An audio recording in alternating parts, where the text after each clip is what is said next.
Alaska's skies are among the most dangerous in the world. For decades, planes have vanished over its vast wilderness, leaving behind only questions. This is the story of those flights, the people on board, and the mysteries that were never solved.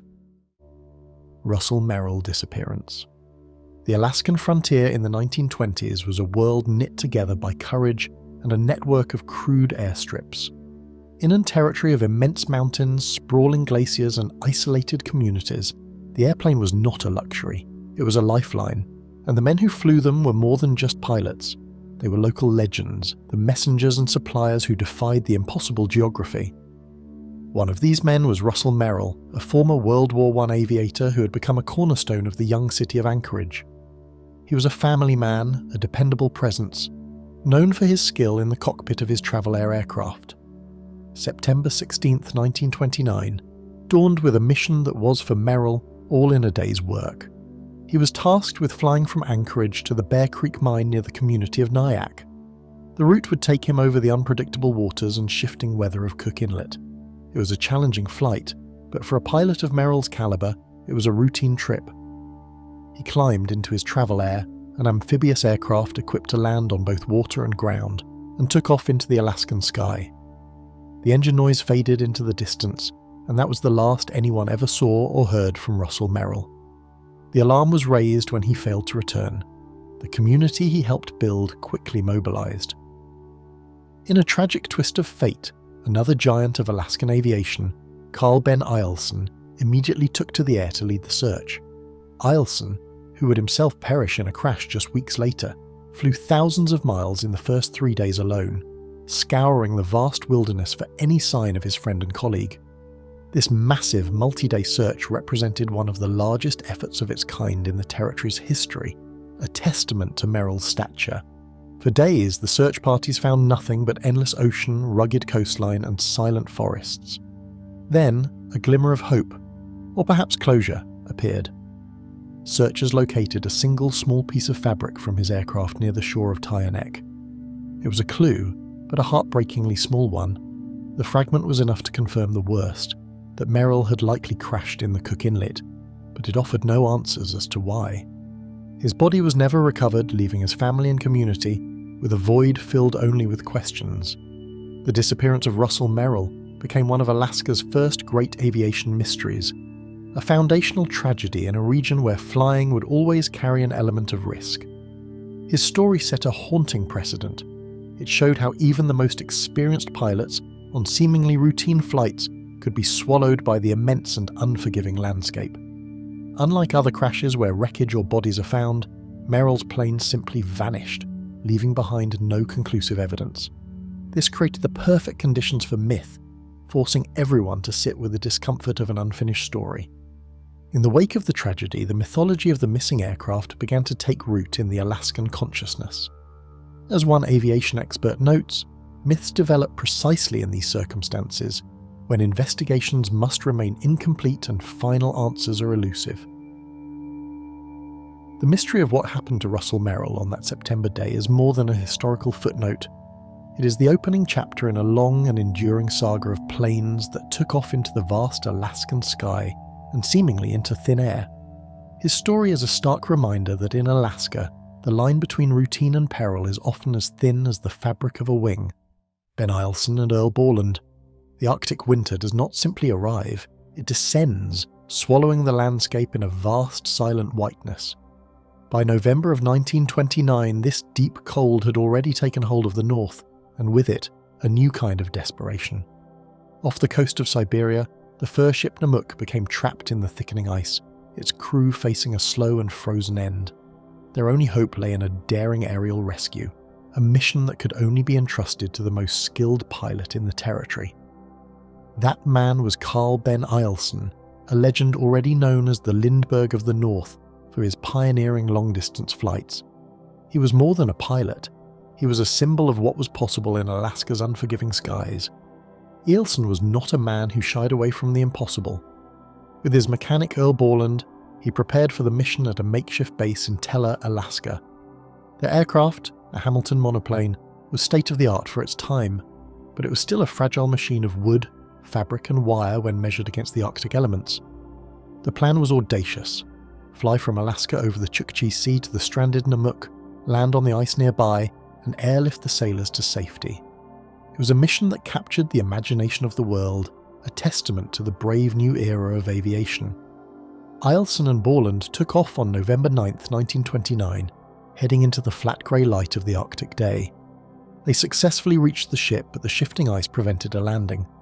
They turned back for Teller, low on fuel, as the weather began to deteriorate. The first signs of trouble were subtle, missed in the moment.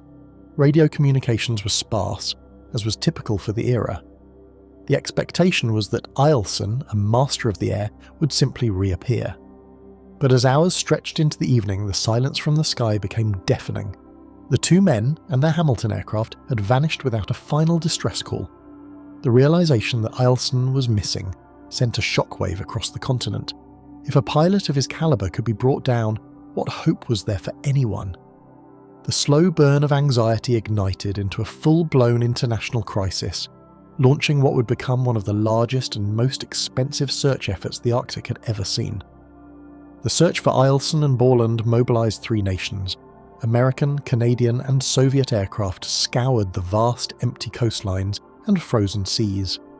For weeks, pilots braved the brutal winter conditions, flying over an area that one report described as larger than Montana, in a desperate search for any sign of the missing men. The cost was staggering, with over $500,000 spent on the operation, a fortune in 1929.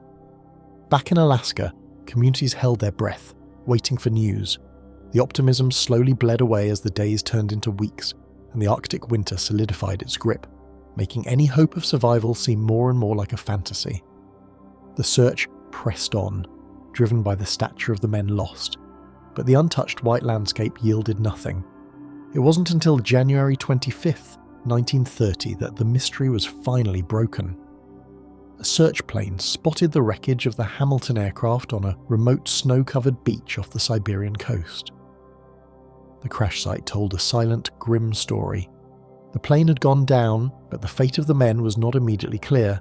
It took search parties another 3 weeks of arduous digging through deep snow and ice to finally recover the bodies of both Eielson and Borland. They had survived the initial impact, only to succumb to the relentless cold, waiting for the rescue that could not reach them in time. The discovery brought a painful closure to the saga, confirming the worst fears while ending the torturous uncertainty for the families. The legacy of the flight was etched not in its success, but in its tragic outcome. The world mourned the loss of an aviation hero, but in Alaska, the impact was more profound. The disappearance of Russell Merrill months earlier had shown that the wilderness could swallow a plane without a trace. The Eielson tragedy, with its international scale and ultimate discovery, demonstrated something else entirely, that even the most famous and capable aviators were at the mercy of the elements. It underscored a brutal truth about flying in the north, a lesson that would be repeated for decades to come. The Arctic was not conquered, it was merely tolerated, and the price of entry was forever high. Sigismund Levanevsky's Bolkovitinov DBA. The summer of 1937 was a season of giants in the sky. While Amelia Earhart was preparing for her own fateful flight across the Pacific, another aviator was chasing a different, equally daunting prize, the first non-stop flight from Moscow to Fairbanks, Alaska. His name was Sigismund Levanevsky, and to the Soviet people, he was a hero of unimaginable stature, their Russian Lindbergh. He was already famous for daring polar rescues and record-breaking long-distance flights, a symbol of Soviet skill and courage. His new mission was to conquer the Arctic air route in a modified Soviet bomber, a colossal 4-engine aircraft known as the Bolkovitinov DBA. It was a machine built for glory, designed to showcase the power of Soviet aviation to the entire world. Levanevsky was not flying alone. His crew of 5 was comprised of the nation's best, experienced navigators, radio operators, and flight engineers who had been meticulously chosen for this historic endeavour. The plane itself was a testament to the ambition of the project. It was one of the first of its kind, a heavy bomber repurposed for a pioneering peaceful mission, though it carried the weight of a nation's pride on its wings. The journey from Moscow to Fairbanks represented more than just a new air route. It was a strategic and political statement during a tense pre-war period, a demonstration of reach and technological prowess. The world watched, anticipating another triumph for the man who seemed capable of anything. For nearly a full day the flight proceeded. Then, about 14 hours into the journey, a tense radio message crackled across the airwaves from Levanevsky's aircraft. The news was dire. One of the 4 engines had failed. They were over the most remote and unforgiving part of their journey, the frigid, trackless coast of northern Alaska. The tone of the message indicated a serious emergency was unfolding. The massive aircraft, now struggling with lost power, was seeking a place to make an emergency landing in a landscape that offered no safe haven. Only endless ice, jagged mountains, and frigid ocean waters. This was not a minor hiccup. It was a crisis at the very moment they were most vulnerable. The radio call was the last coherent communication ever received from the Russian Lindbergh. After that desperate signal, the DBA bomber and the 6 souls aboard vanished completely. The silence that followed was profound and immediately alarming. Authorities in both the Soviet Union and the United States realized that a catastrophe had likely occurred. The plane's last known position was a vast, largely unmapped wilderness, a place where survival even after a successful landing was a remote possibility. The hope was that Levanevsky, a renowned and resourceful pilot, had managed to put the plane down on a frozen lake or a barren shore, but as the hours passed with no further word, that hope began to dim. The response to the disappearance was swift and unprecedented. An international rescue mission was launched, spearheaded by the famous Australian explorer Sir George Hubert Wilkins. American, Canadian, and Soviet aircraft all joined the effort, scouring an area that one report described as larger than Montana. It was a monumental task, a search for a single dark needle in a haystack of white and green, battling the same brutal Arctic conditions that had likely claimed Levanevsky's plane. The involvement of a figure like Wilkins, a veteran of polar exploration, underscored the gravity and the global significance of the search. Despite this massive effort, the searchers found nothing. No scattered wreckage on the tundra, no telltale oil slick on the water, no signal from the crew. The plane had been utterly swallowed by the immense landscape. The failure to find any trace was a humbling lesson in the sheer scale of the Alaskan and Canadian Arctic. It was a territory that could absorb a giant of aviation without leaving a single clue. The search efforts, though they continued for some time, eventually had to wind down, leaving the fate of Levanevsky and his crew as one of the greatest unsolved mysteries of Arctic exploration. Unlike the wreckage of Ben Eielson's plane, which was found after a grueling search, Levanevsky's aircraft was never recovered. This absolute vanishing act is what cemented its place in the annals of aviation mystery. Without a crash site, without conclusive evidence, the story was left open to the elements of myth and speculation. As one investigative journalist notes, myths develop precisely in these circumstances, when investigations must remain incomplete and final answers are elusive. The story of the Russian Lindbergh became a ghost story, a tale of a brilliant light that was suddenly and completely extinguished. The parallel to other disappearances is striking, but the scale of this one sets it apart. The loss of Russell Merrill months earlier showed that Alaska could swallow a single pilot. The loss of Eielson weeks after Merrill showed that even the most famous aviators were not safe. But the loss of Levanevsky and his massive state-of-the-art bomber with its full crew demonstrated that the wilderness did not discriminate by nationality or by the size of the aircraft. The Arctic was an impartial and insatiable force. The mystery of Levanevsky's flight endures, a cold case file that remains open, a story without an ending that continues to invite speculation and wonder, a testament to the enduring and unforgiving nature of the Alaskan frontier. Harold Gillam crash. The winter of 1943 was one of the most severe Alaska had seen in years. For a pilot like Harold Gillam, this was not just an inconvenience, it was the very element in which he had built his legend. He was known throughout the territory as the Flying Mechanic, a bush pilot famed for his almost supernatural ability to diagnose an engine's ailment by sound alone, and for his willingness to fly when other pilots would not dare to leave the ground. His reputation was built on a foundation of skill and nerve, a man who understood the machines he flew and the treacherous weather of the Alaskan peninsula with equal intimacy. In early January, he was tasked with a flight from Ketchikan, a routine journey that would nevertheless test every ounce of that hard-won expertise. The aircraft was a Lockheed Electra, a capable plane, but like all machines, a hostage to the elements and to fate. On board with Gillam was his sole passenger, Susan Baxter, a woman embarking on a journey that would, under normal circumstances, have been a simple matter of aerial transit. But in Alaska, no transit was ever truly simple. The weather reports that day spoke of deteriorating conditions. A front was moving in, bringing with it the triple threats of Alaskan aviation: low clouds, heavy precipitation, and vicious, unpredictable winds. For many pilots, this would have been a clear signal to delay, to wait for a clearer sky. But Gillam's very identity was intertwined with conquering such challenges. He had flown in worse, or so it was said. The decision to depart was made. The Electra lifted off from Ketchikan and turned into the gathering gloom, its engine sound soon swallowed by the vast white silence of the coastal range. Radio communications were sparse in that era, bursts of static-filled speech that connected a lone aircraft to the ground. The last signals received from Gillam were tense, indicating severe icing and navigational difficulties. He was fighting to keep the plane aloft, battling a storm that was rapidly proving to be more than even he could handle. Then, the transmission ceased altogether. The static that followed was an empty, chilling reply to all inquiries. The legend of Harold Gillam had been swallowed by the very wilderness that created it. The news that Gillam was missing sent a shockwave through the Alaskan aviation community. If a pilot of his caliber could be brought down, what did that mean for everyone else? The response was swift and massive. A search operation was launched, one of the largest of its time for the region, involving some 40 aircraft and Coast Guard cutters, scouring the jagged coastline and dense, snow-laden forests.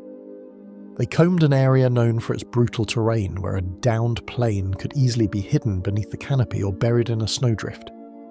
For 2 weeks, the search teams battled the same Eli weather that had likely claimed Gillam's flight. They flew through snow squalls and fought against limited visibility, their eyes straining for any sign of wreckage, a glint of metal, a broken tree branch, any clue in the endless white and green expanse below. Day after day, they found nothing. The hope that Gillam had managed to survive a crash landing, a hope that always flickered for a man of his resourcefulness, began to dim. With no leads and the immense cost of the operation mounting, the official search was called off after 14 days. The conclusion was as grim as the landscape. Gillam, Susan Baxter, and the Lockheed Electra were lost, another tragic entry in Alaska's long ledger of aviation mysteries. The community mourned, and the story of his final flight began to settle into the realm of Alaska's foundational myths, a cautionary tale about the limits of human skill against the raw power of nature. A month passed. The world had moved on, and the official record was set. Then, against all odds and logic, came a miracle. 4 survivors were found alive.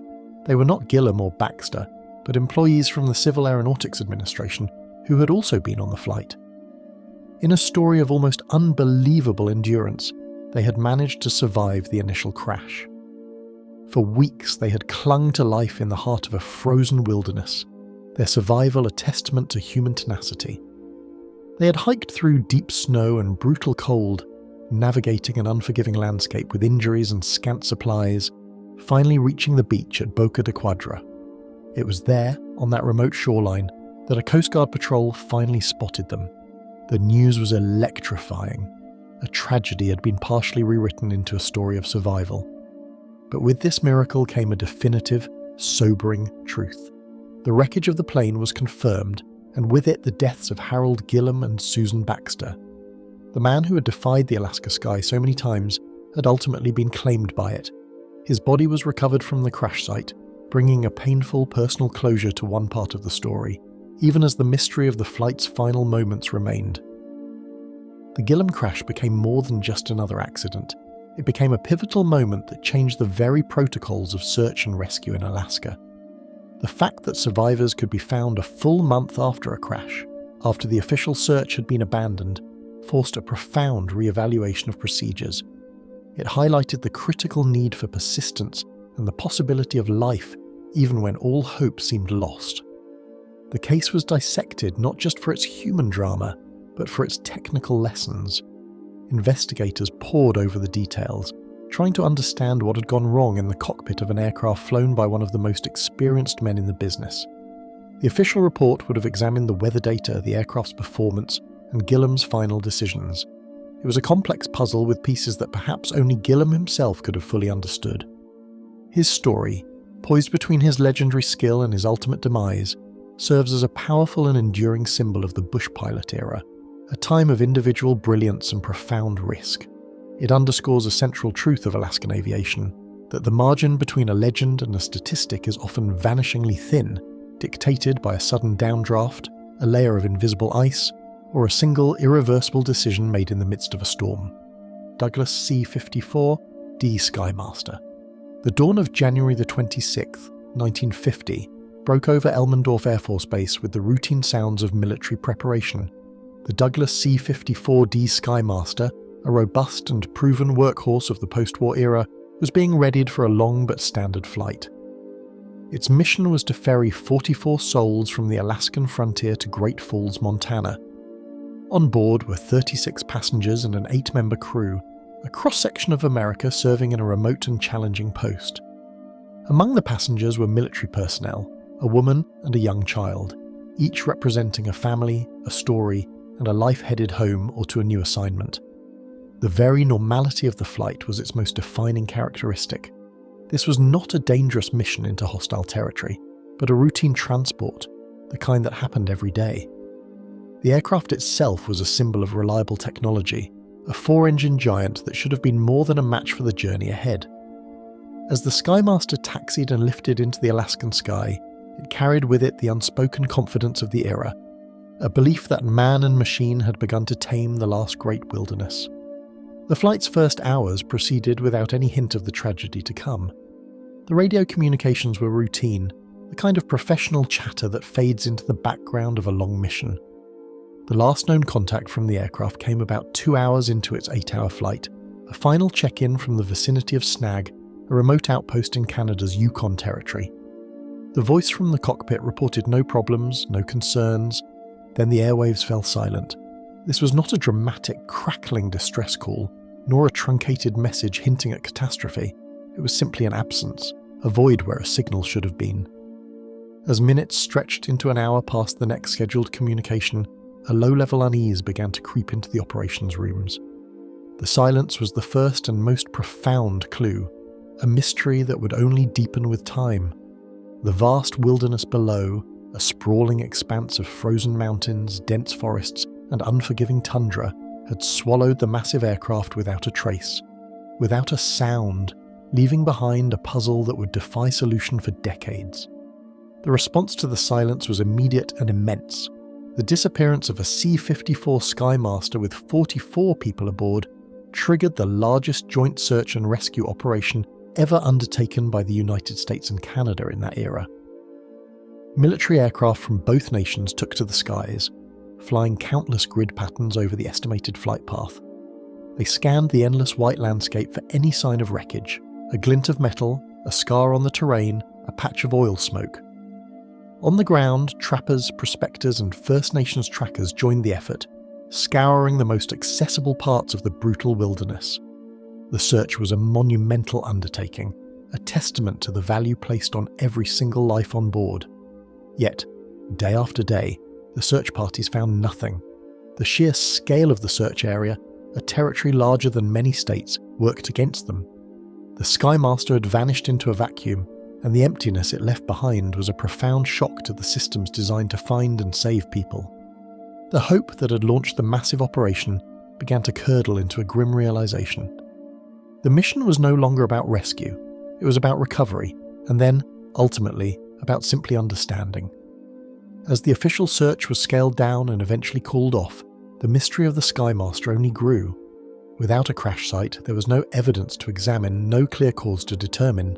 The investigation was forced to operate in the realm of theory and speculation.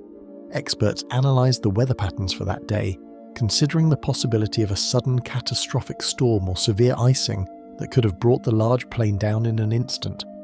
Others looked at the terrain, wondering if the pilots had become disoriented and flown into one of the countless uncharted peaks. The possibility of mechanical failure was also considered, but with the wreckage lost, it was impossible to confirm. The lack of any emergency signal from the plane's radio only added to the confusion. The case became a blank slate for every possible theory, from the plausible to the far-fetched. It stood as a stark contradiction in an age of increasing technological prowess. A massive modern aircraft, equipped with multiple engines and radios, disappearing in peacetime as completely as if it had never existed. The very tools that were supposed to ensure safety had provided no answers. The legacy of the lost Skymaster is one of enduring questions. It remains one of North America's greatest aviation mysteries, a story without an ending. For the families of the 44, it was a wound that could never fully heal, a loss without the closure of a funeral or a final resting place. Their loved ones were, in a sense, forever in transit, forever lost.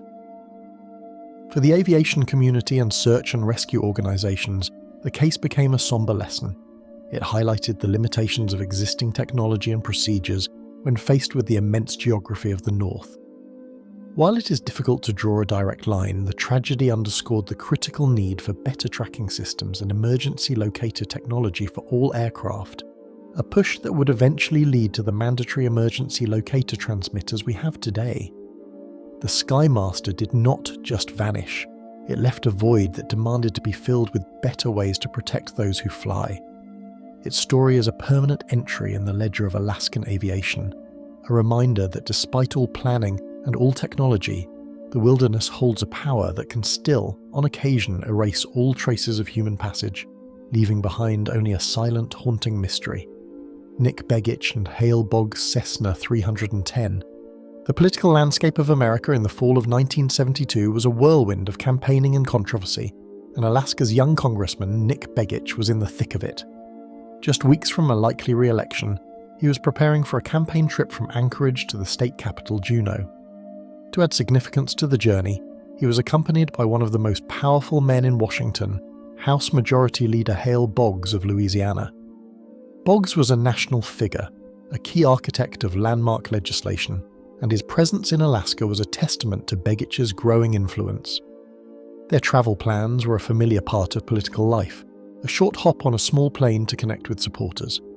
Along with them were Begich's aide Russell Brown and an experienced Alaskan pilot, Don Johns. The aircraft was a twin-engine Cessna 310, a common and reliable choice for such flights.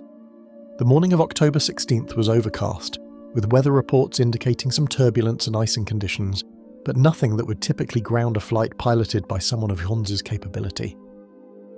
The plane was loaded, the men boarded, and the engine propellers sliced through the damp Alaskan air as they taxied for takeoff. They lifted off into the grey expanse, a routine flight carrying a cargo of political futures and national influence, completely unaware that they were about to become the centre of one of the largest and most perplexing mysteries in American political history. The first threads of concern began to unravel not long after the Cessna's scheduled arrival time in Juneau. When the plane failed to appear and no radio contact could be established, a low-level alert was raised. This was not just any missing aircraft. It carried a sitting House Majority Leader. The response was swift and unprecedented. The US Coast Guard, Air Force and Army mobilized immediately, launching what would become the largest and most extensive search and rescue operation ever conducted on American soil at that time. For 39 grueling days, a massive armada of military and civilian resources scoured the vast and treacherous landscape between Anchorage and Juneau. In total, 90 aircraft flew over 3,900 hours, combing every inch of the frozen coastline, the jagged peaks of the Chugach and Wrangell Mountains, and the dense, seemingly impenetrable forests of the Inside Passage. They flew through snow squalls and battled brutal winds, their eyes straining for any sign of the blue and white Cessna.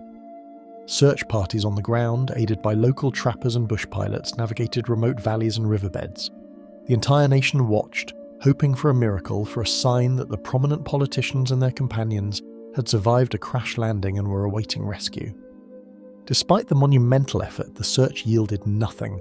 Not a single piece of wreckage, no shred of clothing, no broken tree branch or scorched earth that could be definitively linked to the missing aircraft. The Cessna 310, with 4 men inside, had vanished as if it had never existed. The complete lack of physical evidence was baffling. How could a modern aircraft, the subject of such an intense and technologically advanced search, simply disappear without a trace? The official investigation was left with scant evidence but a multitude of theories. The most prominent centred on the weather. Pilots who flew the route that day reported severe turbulence and dangerous icing conditions that could have quickly overwhelmed the aircraft's de-icing systems. The theory was that the plane may have accumulated a fatal layer of ice, causing a sudden loss of control and a high-speed impact into a remote mountainside or the icy, dark waters of the Prince William Sound. The force of such an impact and the subsequent snow and ocean currents could have scattered and buried the evidence, explaining the search's failure. Yet, the utter lack of any debris field and the fact that the plane's emergency locator transmitter was never activated fueled other, more sinister speculations. The era was one of high political tension. Hale Boggs, as majority leader, had been a prominent member of the Warren Commission and had publicly expressed doubts about its findings regarding President Kennedy's assassination. He was also a vocal critic of J. Edgar Hoover and the FBI. In this climate, rumours of political foul play began to circulate. Whispers suggested the plane had been sabotaged or even shot down. These theories were taken seriously enough that the FBI later investigated claims from a man who alleged he had placed a bomb on the aircraft, though his story was ultimately deemed not credible. The lack of evidence cut both ways. It could not confirm the mechanical failure theory, but it also could not substantiate the claims of an assassination. The mystery was left open, a blank canvas for every possible fear and conspiracy of a troubled time. The one undeniable outcome of the tragedy was a revolution in aviation safety. The disappearance of Flight 2469 had already highlighted the need for better tracking, but the high-profile nature of the Boggs Begich incident provided the political will to force change. Congress acted, passing legislation that made emergency locator transmitters mandatory on all civilian aircraft. These devices, designed to automatically activate upon a crash, would broadcast a homing signal to search and rescue teams. This was a direct response to the haunting silence from Don Yons's Cessna. Furthermore, the technological drive to prevent such a mystery from happening again accelerated the development of what would eventually become the SARSAT system, a satellite-based network that could pinpoint distress signals from anywhere on the globe. The legacy of the 4 men lost that day is therefore etched into the safety protocols of every general aviation flight that takes off in America today. Their disappearance remains an open wound and an unsolved case, but it also triggered advancements that have undoubtedly saved countless lives in the decades since. A small consolation born from an immense and enduring mystery, Wien Air Alaska flight. The engine's steady drone was a lullaby of routine, a sound that meant the mail was getting through. On a day like any other in the 1970s, a Wien Air Alaska aircraft, its specific identification now lost to time but its purpose crystal clear, carved its way through the Alaskan sky. It was on the Unalakleet mail run, a vital artery connecting remote villages to the outside world. In the cabin, alongside perhaps a handful of passengers accustomed to these precarious journeys, were sacks of letters, packages of medicine, and parcels containing everything from machinery parts to birthday gifts. This flight was not an option, it was a lifeline. The pilot, whose name is unrecorded in the national headlines, but was undoubtedly well known in the communities he served, was performing a duty as regular as the sunrise. He would have known the route by heart, the way the rivers snaked through the tundra, the particular silhouette of the mountains on the horizon, the challenging approach into the coastal village of Unalakleet. The weather, as it so often does in Western Alaska, was a consideration, but likely not a prohibitive one. There was a schedule to keep. Villagers were waiting. The plane pressed on, a small metallic speck against an immense and ancient landscape, carrying the simple, essential cargo of connection. Then, the silence began. It was not an immediate alarm. There were margins for error, for minor delays, for headwinds that might slow a flight. But when the aircraft failed to appear on the Unalakleet radio operator's horizon, a subtle unease began to stir. A call was placed to the dispatch office. The response was the same. The flight was overdue. Minutes stretched into an hour. The routine check-ins had ceased. The plane had simply vanished without a distress call, without a final crackling message of trouble. One moment it was there, a blip on the radar of existence, and the next it was gone. The vast wilderness had absorbed it without a sound. This was the cold open of a tragedy, a story that begins not with a build-up but with a void. The first question was not, what happened, but where are they? The emptiness of the sky where the plane should have been was the first and most profound clue, and it was a clue that led nowhere. The search that followed was constrained by the very remoteness that defined the route. This was not the Boggs Begich incident, capable of triggering a massive federal response with dozens of military aircraft. Resources in rural Alaska were limited, the weather windows for searching were often brief, and the territory was overwhelmingly vast. A handful of other bush pilots, men who knew the missing aviator and understood the dangers of the profession, would have taken to the skies, scanning the ground for any sign of wreckage. A flash of metal, a scar on the tundra, an oil slick on a river. They would have flown low over the rolling hills and along the serpentine waterways, their eyes tracing the route they themselves had flown 100 times. On the ground, local villagers may have joined the effort, using snow machines or boats to check shorelines and riverbanks, but the landscape was a master of concealment. A plane could easily disappear into a dense thicket of alder, sink into the deep waters of a lake, or become buried by a sudden snowfall. The search, though diligent and born of a tight-knit community's concern, would have yielded nothing.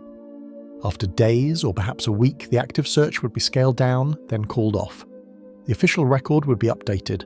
One aircraft missing, presumed crashed. The souls on board lost. This disappearance, one of dozens of similar small-scale tragedies in Alaska's aviation history, represents a different kind of mystery.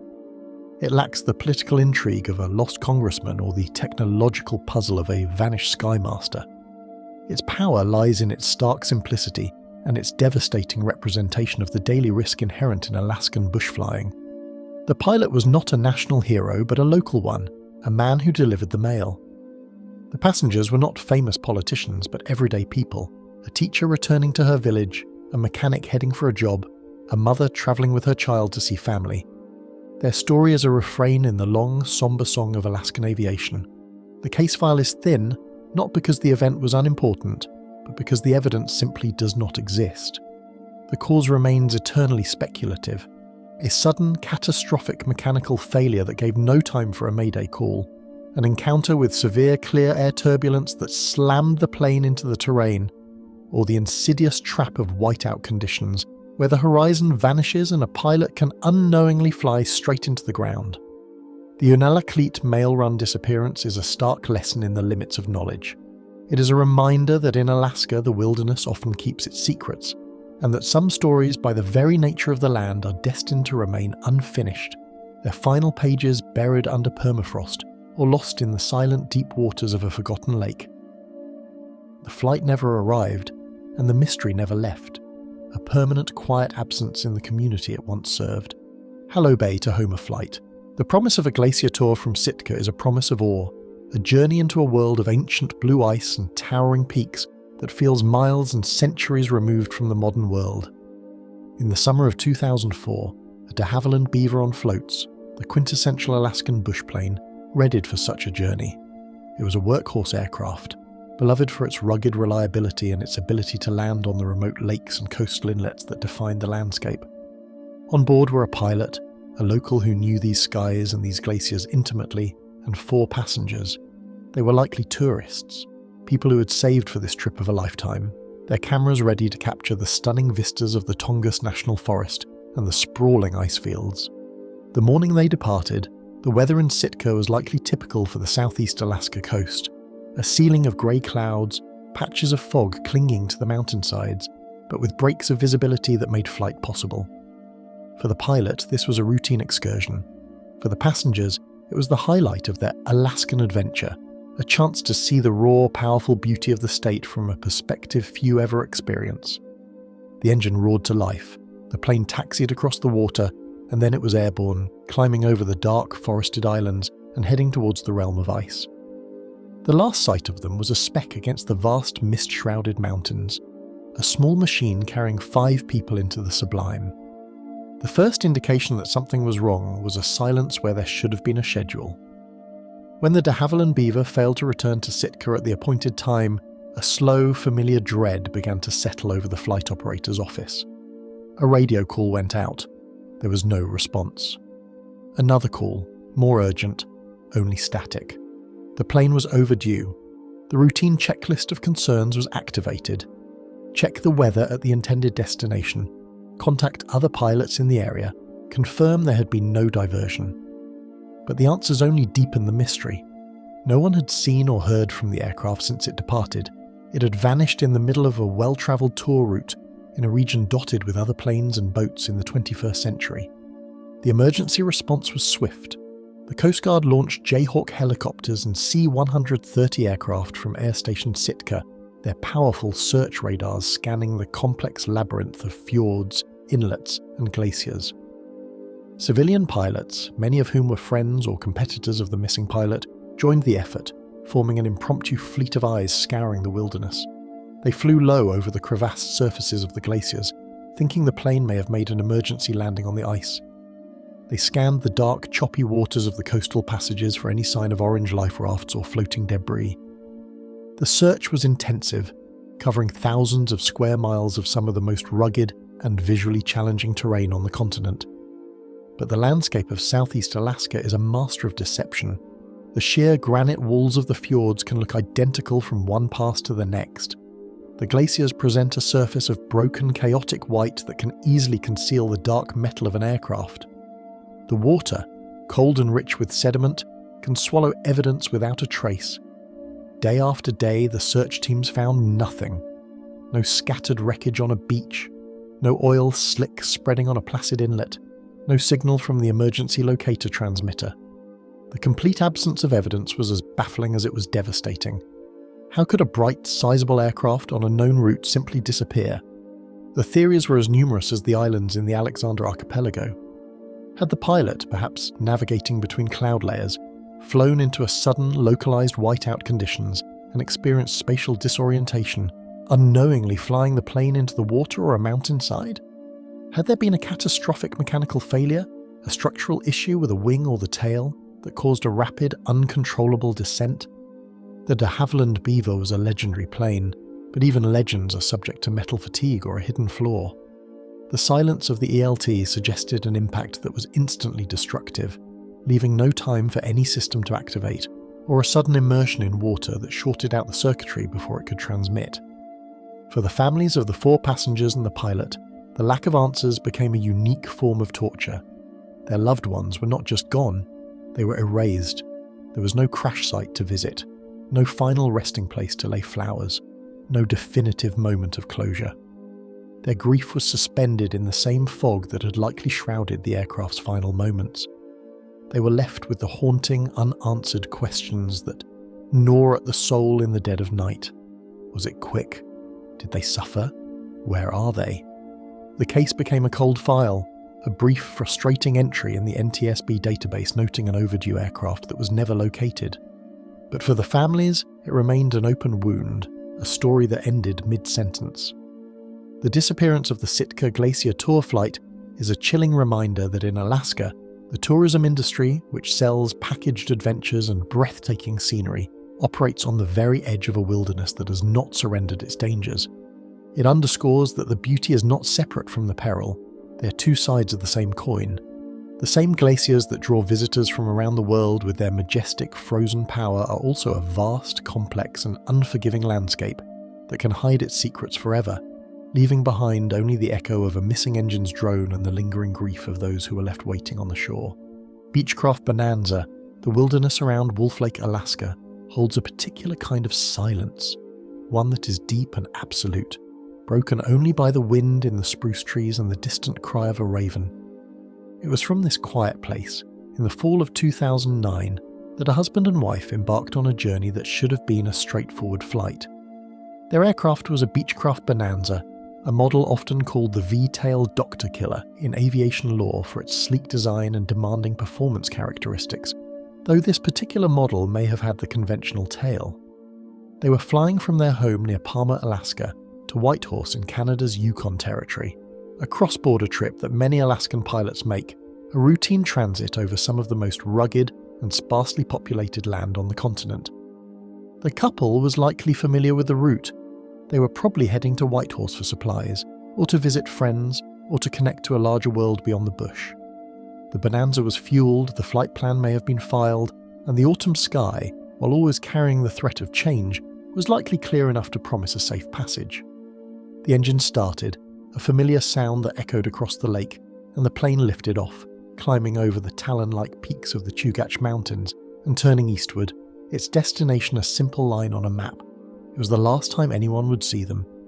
The first alerts were subtle, the kind that don't immediately trigger panic. A family member in Whitehorse might have noticed the plane was late. A phone call would have gone unanswered. The concern would have grown slowly, then rapidly, until someone finally contacted the Federal Aviation Administration. The confirmation would have been chilling. The Bonanza had never arrived in Whitehorse, and there had been no contact with the aircraft since it left Alaskan airspace. It had vanished from radar screens, not with a dramatic blip, but by simply flying beyond the range of the ground-based stations into the vast radar void of the Yukon wilderness. The cross-border nature of the flight immediately complicated the situation. Two nations, two sets of search and rescue protocols, and a massive international wilderness now form the search area. The Royal Canadian Air Force and the Alaska Rescue Coordination Centre would have initiated a coordinated response, but the sheer scale of the territory was overwhelming. The flight path between Wolf Lake and Whitehorse is a cartographer's nightmare of endless parallel mountain ranges, sprawling ice fields, and thousands of unnamed lakes. A downed aircraft in that country could be hidden on a forested hillside, submerged in a deep lake, or scattered across a remote glacier, invisible to the searching eye. The investigation into the disappearance of the Wolf Lake Bonanza is a story of pure deduction, a puzzle with most of the pieces missing. Investigators from the NTSB and their Canadian counterparts were left with only the known facts to build their scenarios. They would have started with the weather. Autumn in the coastal mountains is a volatile time. Pilots can encounter everything from severe icing conditions at higher altitudes to sudden squalls that reduce visibility to zero. A review of meteorological data for that day would have been scrutinized for any sign of a microburst or a fast-moving front that could have caught the pilot off guard. Then there was the aircraft itself. The Beechcraft Bonanza is a high-performance single-engine plane capable of swift flight, but that performance comes with a need for constant vigilance. Investigators would have looked into the maintenance records of the specific aircraft, searching for any recurring issues or recent repairs that might have contributed to a failure. They would have also considered the human factor. The pilot's experience level, recent flight hours, and familiarity with mountain flying in changing conditions would all have been part of the profile. But without the wreckage, every theory remained just that, a theory, unproven and eternally speculative. The search efforts, though extensive, faced the same geographical and logistical nightmares that have plagued so many Alaskan disappearances. Aircraft from both nations flew overlapping grid patterns, their crews scanning the endless sea of green and white for the distinctive V-tail or the conventional tail of the Bonanza. They looked for the glint of sun on a canopy, an unnatural colour in the landscape, any sign of disturbance. But the terrain is a master of camouflage. The dark wreckage of a plane can be indistinguishable from the shadow of a boulder or a patch of burnt forest from a lightning strike. The search would have continued for days, perhaps a week, before the grim calculus of survival in that environment forced a conclusion. The chances of anyone surviving a crash in such remote territory, followed by days of exposure without rescue, were effectively zero. The active search was called off, and the case transitioned from a rescue mission to a mystery. The legacy of the Wolf Lake mystery is its stark representation of the limitations of investigation when the primary evidence is lost. It is a cold case in the truest sense. Without the wreckage, there can be no determination of cause. Was it the weather? Did the pilot, perhaps battling turbulence, succumb to spatial disorientation, a terrifying phenomenon where the body's senses contradict the instruments, leading to a loss of control? Was there a mechanical catastrophe? A sudden engine failure over terrain that offered no options for a forced landing, or a structural failure in the airframe itself? The silence of the emergency locator transmitter is, as in so many other cases, a deafening clue that points to a sudden catastrophic end. The couple and their aircraft remain out there, somewhere in the millions of acres of wilderness that stretch between Wolf Lake and Whitehorse. Their story is a somber reminder that for all our technology and our investigative prowess, the land itself can be the final and most impenetrable witness, keeping its secrets locked within the silent, unyielding grasp of the mountains and the forests. The investigation remains open, a file waiting for a single conclusive piece of evidence that may never come. Katmai National Park de Havilland Beaver. The relationship between brothers is a unique bond, forged in shared history and an unspoken understanding. In the summer of 2010, two brothers, along with a colleague, were working in the immense and remote wilderness of Katmai National Park, a place where brown bears outnumber people, and the landscape is a raw testament to volcanic power. They were park employees, people who had chosen a life dedicated to preserving and understanding this formidable corner of Alaska. Their work complete for a season, or perhaps just transferring to a new post, they boarded a de Havilland Beaver, the trusted workhorse of the Alaskan bush, for a flight out of the park. The pilot was a professional, skilled in navigating the park's unpredictable weather and rugged topography. For the two brothers, this flight was a simple transition, a journey between 2 points in the wild world they loved. The engine started, its familiar roar a signal of departure, and the float plane lifted off from the water, climbing into the vast Alaskan sky over the park. The route would have taken them over a landscape of active volcanoes, dense roadless forest, and a coastline carved by millennia of savage storms. It was a flight that should have been routine, the kind of transit that happens dozens of times each day in Alaska, connecting the dots of civilization in a land that has very few. But on this day, the routine was about to be shattered. The first sign of trouble was the silence. When the de Havilland Beaver failed to arrive at its destination and failed to make any radio contact, the tight-knit National Park Service community felt a familiar cold dread. A plane was missing. The response was swift and massive, a testament to the value placed on the lives of those who serve in these remote places. The Alaska Rescue Coordination Center launched a complex search operation that would ultimately span over 60,000 square miles, an area larger than the state of Georgia.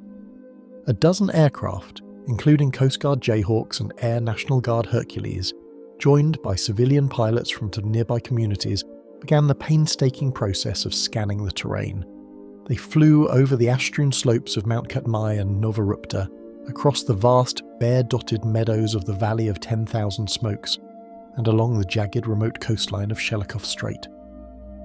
The pilots dipped their wings, tracing riverbeds and scanning lakes, their eyes searching for any anomaly, a flash of white from a float, a speck of yellow from a life raft, any sign of the blue and white aircraft. The search was a monumental effort, a needle in a haystack pursuit in one of the largest and most challenging national parks in America. For the families of the three passengers and the pilot, the days of the search were an agonizing rollercoaster of hope and despair. Every time the phone rang, it could be news. Every rumor that circulated through the small community of park employees carried the potential for a miracle. The two brothers, in particular, were at the center of this anguish. Their family was facing a double loss, a void that was unimaginable. The human story here was not one of political figures or technological mystery, but of ordinary people dedicated to the land, now lost within it. The search teams knew they were looking for friends, for colleagues, and this personal connection fueled their determination even as the days turned into weeks.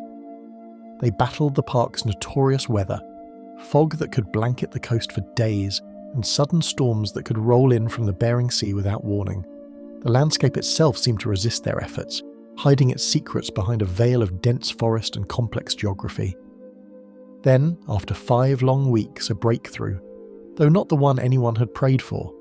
A search plane, flying a grid pattern northwest of Sukhoi Bay, spotted something on a remote beach. It was not the intact aircraft they had hoped to find, with survivors huddled beside it. Instead, it was a collection of small fragments. Pieces of the de Havilland Beaver, scattered and broken, were found along the shoreline. The discovery confirmed the worst fears. The plane had crashed, and the force of the impact had been catastrophic. The location was incredibly remote, accessible only by air or a treacherous boat journey, and the debris field was small. The largest pieces were no bigger than a person. The mighty beaver had been utterly destroyed. Recovery teams were able to access the site and confirm that the wreckage was from the missing aircraft, but no bodies were ever recovered. The 4 men had been returned to the elements, their remains lost to the wild waters and the vast untamed wilderness of the park they served. The crash of the Katmai de Havilland beaver left a scar on the National Park Service and the families of the victims that would never fully heal. The official investigation, hampered by the limited evidence, could only point to probable causes. The weather in the area on the day of the flight was known to be challenging, with the potential for strong erratic winds coming off the volcanoes and dense fog patches along the coast. The most likely scenario was that the pilot, navigating through poor visibility, had either suffered spatial disorientation or had flown into a box canyon with no room to turn around, resulting in a controlled flight into terrain. The investigation noted that the wreckage location was consistent with a high-impact crash, but without the cockpit voice recorder or flight data recorder that are not required on such aircraft, and without the larger sections of the airframe that could provide more clues, the definitive cause remains elusive. The tragedy is a somber reminder that even within the protected boundaries of a national park, even for those who know the land best, the Alaskan wilderness holds dangers that are absolute and final. The 2 brothers, their colleague and their pilot, are remembered on a plaque. Their story a part of the park's long history, a permanent absence in the community that continues to watch over the wild and beautiful landscape that became their final resting place. Brendan Mattingley. The dream of flight begins for many as a small persistent spark, a fascination with the horizon, a love of machines, the desire to see the world from a perspective reserved for birds. For Brendan Mattingley, a student pilot in Soldotna, Alaska, that dream was being methodically, carefully built into a reality. He was learning to fly in a Super Cub, the iconic high-winged tail dragger that is the quintessential Alaskan bush plane. The Super Cub is a forgiving teacher but a demanding master. It connects a pilot directly to the air, with no computers between the stick and the control surfaces. Every bump of turbulence, every shift in the wind is felt in the hands and the seat. For Brendan, each flight was a lesson, a step toward joining the ranks of the pilots who tamed the vast Alaskan sky. The day of his disappearance began like any other training day. He would have gone through his pre-flight check with the instructor's voice in his head, tapping the fuel gauges, checking the control surfaces, ensuring the single engine was ready for the task. The flight plan was likely a local one, staying within the familiar airspace around the Kenai Peninsula, practicing maneuvers over the relatively safe terrain compared to the mountains that lurked in the distance. He took off from Soldotna, the engine of the Super Cub settling into a steady, confident rhythm. The last radar contact or the last visual sighting would have been unremarkable, just another student pilot on another training flight. There was no reason for anyone to think this flight would be any different. The first flicker of worry likely came from his flight instructor or a family member when he failed to return or check in. The protocol is always the same. Wait, double check, then call. The call to the flight service station confirmed the worst fear. The Super Cub was overdue. The spark of worry ignited into the cold flame of panic. The Alaska Rescue Coordination Center launched the search, and the tight-knit aviation community on the Kenai Peninsula mobilized. Fellow pilots, many of whom had been student pilots themselves not long ago, took to the air. They scanned the familiar training routes, their eyes tracing the winding paths of the Kenai River, the dense spruce forests, and the muddy shores of Cook Inlet. Cook Inlet is a notorious body of water, with some of the most extreme tidal ranges in North America, where swift, cold currents can pull debris out to sea in a matter of hours. The searchers knew this.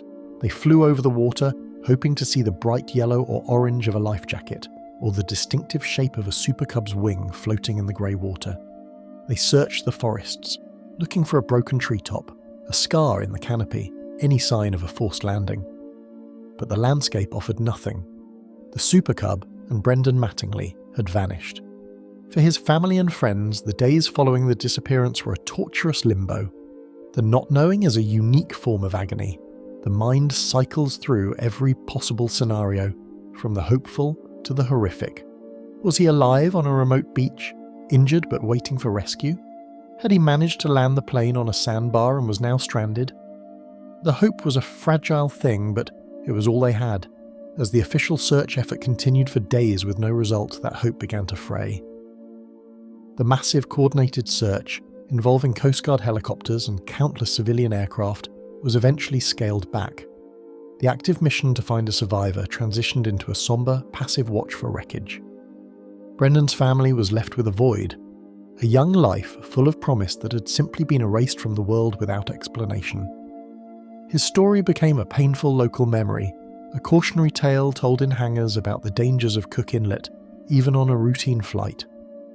The mystery of his final moments hung over the community, a quiet reminder of the risk that is always present, even for those just learning to dance with the Alaskan sky. Then, more than a year later, in September of 2013, the mystery was partially solved. On Sitkinak Island, a remote and wave-battered piece of land near the southern tip of Kodiak Island, a fisherman or a beachcomber found something washed ashore. It was a piece of landing gear, and it was identified as belonging to Brendan Mattingley's Super Cub. The discovery was a crushing confirmation. It meant the young pilot had indeed gone down in Cook Inlet. The powerful currents had carried this single piece of his aircraft hundreds of miles southwest, depositing it on a lonely beach as a final grim message. There was no body to recover, no larger wreckage to examine for clues. The landing gear was a relic, a token from a tragedy that remained largely undefined. It answered the question of where in the broadest sense, but it deepened the mystery of how and why. What had happened in those final minutes of the flight? Had the student pilot been caught in a sudden, unexpected downdraft over the water? Had the engine, for a reason now forever lost, sputtered and failed, leaving him with no options for a safe landing? The discovery on Sitkinak Island brought a painful, incomplete form of closure.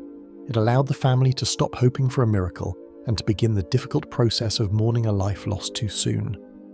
Brendan Mattingley's story is not one of a famous explorer or a complex technical failure. It is a human story, a story of a dream interrupted.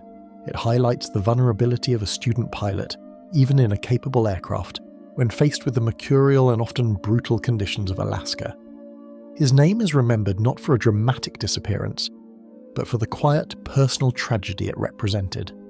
A young man who loved the sky, taken by the very element he sought to conquer. The lone piece of landing gear on that distant shore stands as a simple, stark monument to a journey that ended far too soon. Alan Foster's Piper Cherokee. The journey from Georgia to Alaska is a marathon of the sky, a cross-country trek that takes a pilot over thousands of miles of changing landscape, from the humid rolling hills of the American South to the immense rugged vastness of the Canadian Rockies and into the final, formidable frontier of Alaska itself. For pilot Alan Foster, this long journey in his Piper Cherokee was in its final act. He had navigated the complex airspace of the lower 48, crossed the long, remote stretches of British Columbia and the Yukon, and was now on the last leg, the final approach to Anchorage. His aircraft, a dependable single-engine plane, was likely filled with the belongings of a life being moved, or perhaps the provisions for a new adventure in the north. The flight from Yakutat, where he had last refueled, to Anchorage is a spectacular one, offering views of the highest coastal mountain range in the world, but it is also a flight that demands respect. The weather in this region can change in an instant, with clouds spilling over the mountain passes and winds hurtling down from the icefields with unpredictable force. For Foster, this was the home stretch. The familiar landmarks would have been signs of impending success. The massive Malaspina Glacier, a sprawling web of ice the size of Rhode Island, and then the increasingly populated coastline leading to the Anchorage Bowl. He was so close to home. The routine of a long-distance flight involves a series of checkpoints, and the refueling stop in Yakutat was one of them. It was a chance to stretch legs, top off the tanks, and get a final weather briefing for the last segment. There is no indication that Foster was concerned or rushed. He likely spoke with other pilots on the ground, sharing information about the conditions ahead. The route from Yakutat to Anchorage is well-travelled, the aerial highway for small planes moving between southeast Alaska and the south-central region. After taking off from Yakutat, Foster would have followed the coastline, the glittering Gulf of Alaska to his left, the impenetrable wall of the St. Elias Mountains to his right. His Piper Cherokee would have been a tiny, determined speck against this backdrop of epic scale. Radio communication in this area can be patchy, with the mountains blocking signals. For a time, his progress was likely tracked on radar, a steady, reassuring blip moving northwest along its expected path. Then, as he navigated the airspace over the Malaspina Glacier and the remote, uninhabited coastline beyond, the blip vanished. It did not fade away, It simply disappeared from the screen. One moment it was there, the next it was not.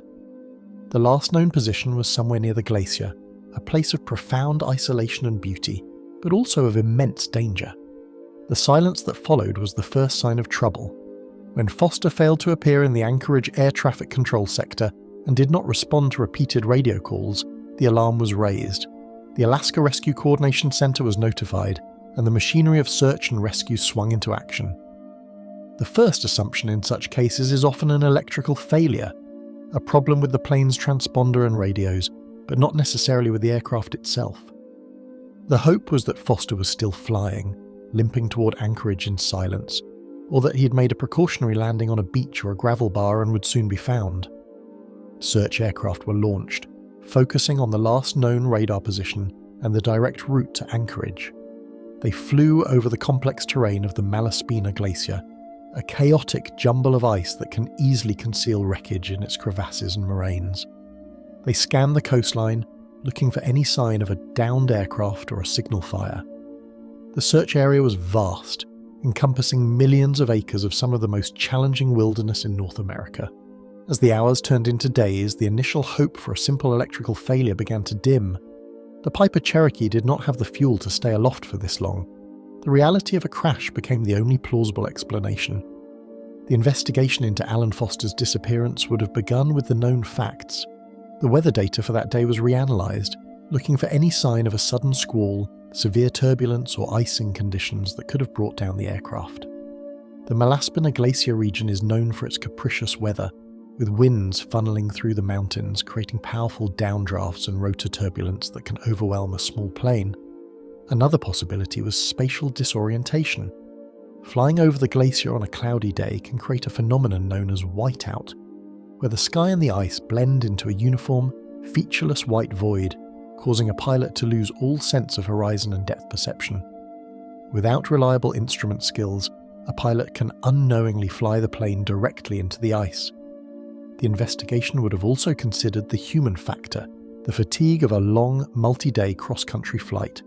The final leg of a marathon journey can be the most dangerous, as the concentration of the pilot may wane with the comfort of familiarity and the anticipation of arrival. The official search continued for days, but no trace of Alan Foster or his Piper Cherokee was ever found. The glacier and the adjacent coastal forests kept their secret.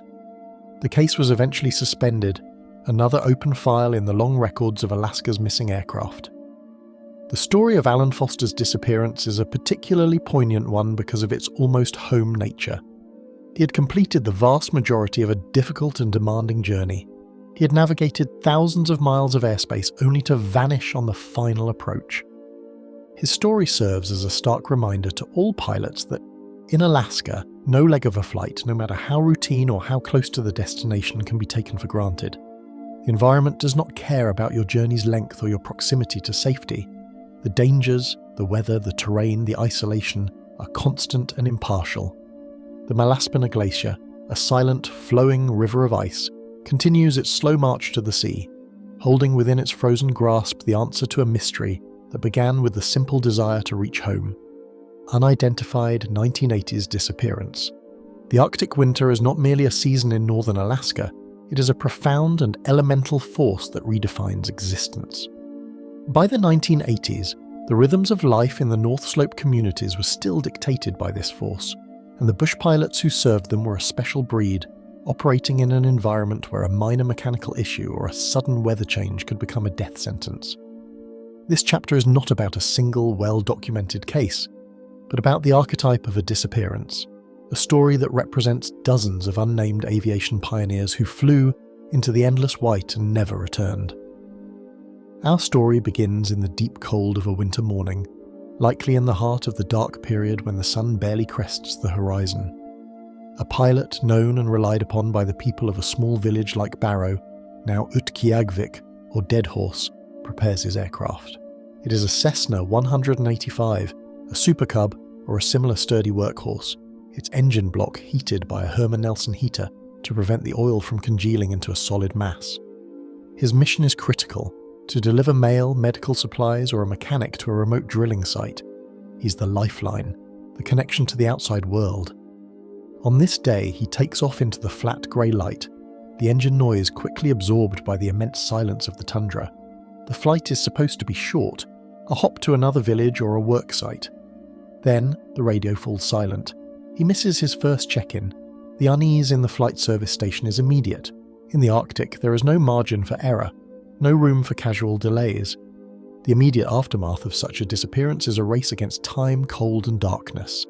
The search efforts in the North Slope during the 1980s were hampered by factors almost unimaginable elsewhere. The available resources were limited, often consisting of a few other bush pilots and perhaps a Coast Guard H-3F Pelican helicopter based hundreds of miles away in Kodiak. The weather windows for flying were brutally short, measured in hours rather than days. A blizzard could roar in from the Beaufort Sea without warning, grounding all search aircraft for 48 hours or more. When searchers could fly, they faced a visual nightmare. The landscape below was a monochrome expanse of white on white. The wreckage of a red and white aircraft might stand out, but if it had crashed into a snowdrift or was partially covered by blowing snow, it could become virtually invisible. The pilot's survival time, if he had survived the crash, was measured in hours. The temperature with wind chill could easily plunge to 60 or 70 degrees below zero. Exposure was a swift and merciless killer. The search planes would fly low over the proposed flight path, their pilots scanning for any sign of colour, any unnatural shape, any track in the snow. But the Arctic is vast and empty. The grid patterns they flew covered an infinitesimal fraction of the possible area where the plane could have gone down. Within a day or two, the grim calculus of survival would make it clear that the mission was now one of recovery, and soon after, even that hope would fade against the sheer, implacable scale of the land. This particular disappearance, a composite of many from the era, shares a haunting parallel with the case of Ben Eielson decades earlier. Eielson, too, was a legendary pilot operating in the Arctic, and his loss triggered a massive international search. The key difference is that Eielson's wreckage was eventually found. For every one of those famous cases, there are many more like this unnamed North Slope pilot, where the search was called off, the file was eventually closed, and the name was added to a long, quiet list. These parallel narratives spanning decades highlight a consistent and chilling truth. The Arctic has not been tamed. Technology improved, radios became more reliable, but the fundamental environment remained as lethal as ever. The loss of a pilot in the 1980s proved that the lessons of the 1920s still applied. The Arctic does not forgive, it simply is. The impact of such a loss on a remote community is profound and personal. This pilot was not a faceless operator. He was the man who brought their letters, their medicine, their spare parts. He knew everyone by name. He might have flown a sick child to a hospital in Anchorage or brought in a special order for a village elder. His disappearance was not just a news item. It was a personal loss that struck at the community's sense of security and connection. The void he left was practical as well as emotional. For weeks, the regular rhythm of supply and contact would be disrupted, a stark reminder of their isolation. The story of his final flight would enter the oral history of the region, a cautionary tale told during the long winter nights. It would be a story about the pilot who went out one day and never came back, a story that ended with a shrug and a silent glance toward the window, toward the endless white that held its secret fast. There would be no official conclusion for the families, no grave to visit. Their grief was suspended in the frozen air, as enduring and as silent as the tundra itself. The pilot became a permanent part of the landscape he sought to conquer, his memory a ghost in the machine of Arctic aviation, a symbol of the countless individuals who accepted the immense risks of flying in the north to keep the delicate threads of connection alive, only to be swallowed whole by the very wilderness they served. 1990's commercial flight disappearance. The thrill of an Alaskan fishing trip is a powerful lure, a promise of battling giant halibut or silver salmon in some of the most productive waters on Earth. In the 1990s, a small charter flight lifted off, carrying a group of sport fishermen whose anticipation was palpable. They were likely friends or family, sharing the camaraderie of a long-awaited adventure, their gear stowed carefully in the aircraft. Rods, reels, waterproof bags filled with layers of clothing. The pilot was a professional, running a business that depended on reliability and safety, ferrying clients to remote lodges or isolated beaches known only to the initiated. The destination was a place with a name that evoked wilderness and plenty, perhaps a lodge on the Alaska Peninsula, or a remote site along the Bristol Bay coast. The morning they departed, the sky might have been overcast, but the forecast was likely acceptable for flight. The mood in the cabin was buoyant, filled with jokes and plans, the sense of leaving the ordinary world behind for a week of rugged simplicity and the thrill of the catch. The engine droned on, carrying them over a landscape of endless spruce forests, winding, silt-filled rivers, and the dark, choppy waters of the North Pacific. They were closing in on their paradise. The first indication of trouble was a silence that went unnoticed at first. When the charter flight failed to arrive at its destination, and no radio contact could be established, the lodge owner or the flight service operator would have felt a familiar cold knot of dread form in their stomach. The procedures were set in motion: calls to other airports, attempts to raise the aircraft on all frequencies, alerts to the authorities. The Alaska Rescue Coordination Center would have been notified, and the search machinery began to turn. The initial hope is always for a simple explanation: a diversion to an alternate airport due to weather, a minor radio failure. But as those possibilities were systematically eliminated, the hope began to curdle into fear. The aircraft, with the pilot and his passengers, had vanished. There was no mayday call, no final crackling transmission of trouble. One moment they were on their way, a blip on a radar screen or a scheduled entry in a flight plan, and the next, they were gone. The vast wilderness had absorbed them without a sound. The search that followed was intensive, focusing on the intended flight path. The Coast Guard would have launched C-130 Hercules aircraft and Jayhawk helicopters, their radars scanning the complex coastline and the open water. The terrain below was a challenge of nightmarish proportions. The flight path likely crossed over dense, roadless forest, where a downed plane could be hidden for decades, and over stretches of ocean known for rapidly deteriorating conditions. The search crews looked for any sign: an oil slick, a piece of floating debris, a flash of colour on a beach, a signal from an emergency locator transmitter. But the ELT remained silent. The families of the fishermen, scattered across the lower 48, were notified. Their relaxing vacation had transformed into a waking nightmare. The waiting was a unique form of torture, each hour stretching out with the possibility of both miracle and tragedy. The phone became an object of both hope and terror. The impact on the families was devastating and multiplicative. This was not a single loss, but a cluster of losses that rippled out through different communities, different states. A husband and father from Washington, a pair of brothers from Colorado, a group of lifelong friends from Michigan, their lives, so full of plans and shared history, were now suspended in a terrifying uncertainty. The fishing trip, meant to be a bonding experience, a story to be told for years, had become the central horrifying event of their families' lives. Wives, children and parents were left with agonizing questions and no answers. The lack of a crash site, the absence of any physical evidence, denied them the closure of a funeral, the finality of a grave. Their grief had no place to land.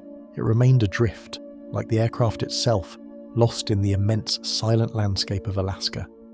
The mystery became a permanent, painful open wound in multiple families, a shared tragedy connected only by a single flight in a vast, unknowing wilderness. The official investigation, faced with a complete absence of physical evidence, was left to speculate on the most probable cause. The primary suspect was almost always the weather. In coastal Alaska, conditions can change with breathtaking speed. A wall of fog, known as a front, can roll in from the ocean, reducing visibility to zero in minutes. A phenomenon known as cap cloud can shroud a mountain peak, invisible to a pilot until it is too late. The aircraft could have encountered severe turbulence or wind shear, associated with a fast-moving squall line. The investigation would have scrutinized the pilot's experience and the aircraft's maintenance records, but without the wreckage, it was all theoretical. The case of the fishing charter disappearance is a stark representation of a recurring theme in Alaskan aviation.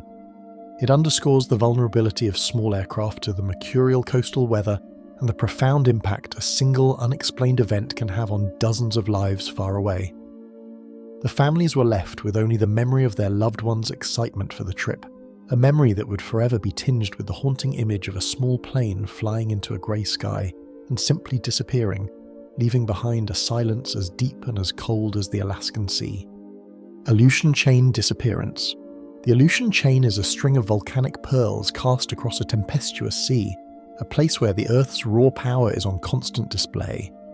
For aviators, this one, 200-mile archipelago stretching from the Alaska Peninsula toward Russia, is one of the most treacherous flight corridors on the planet.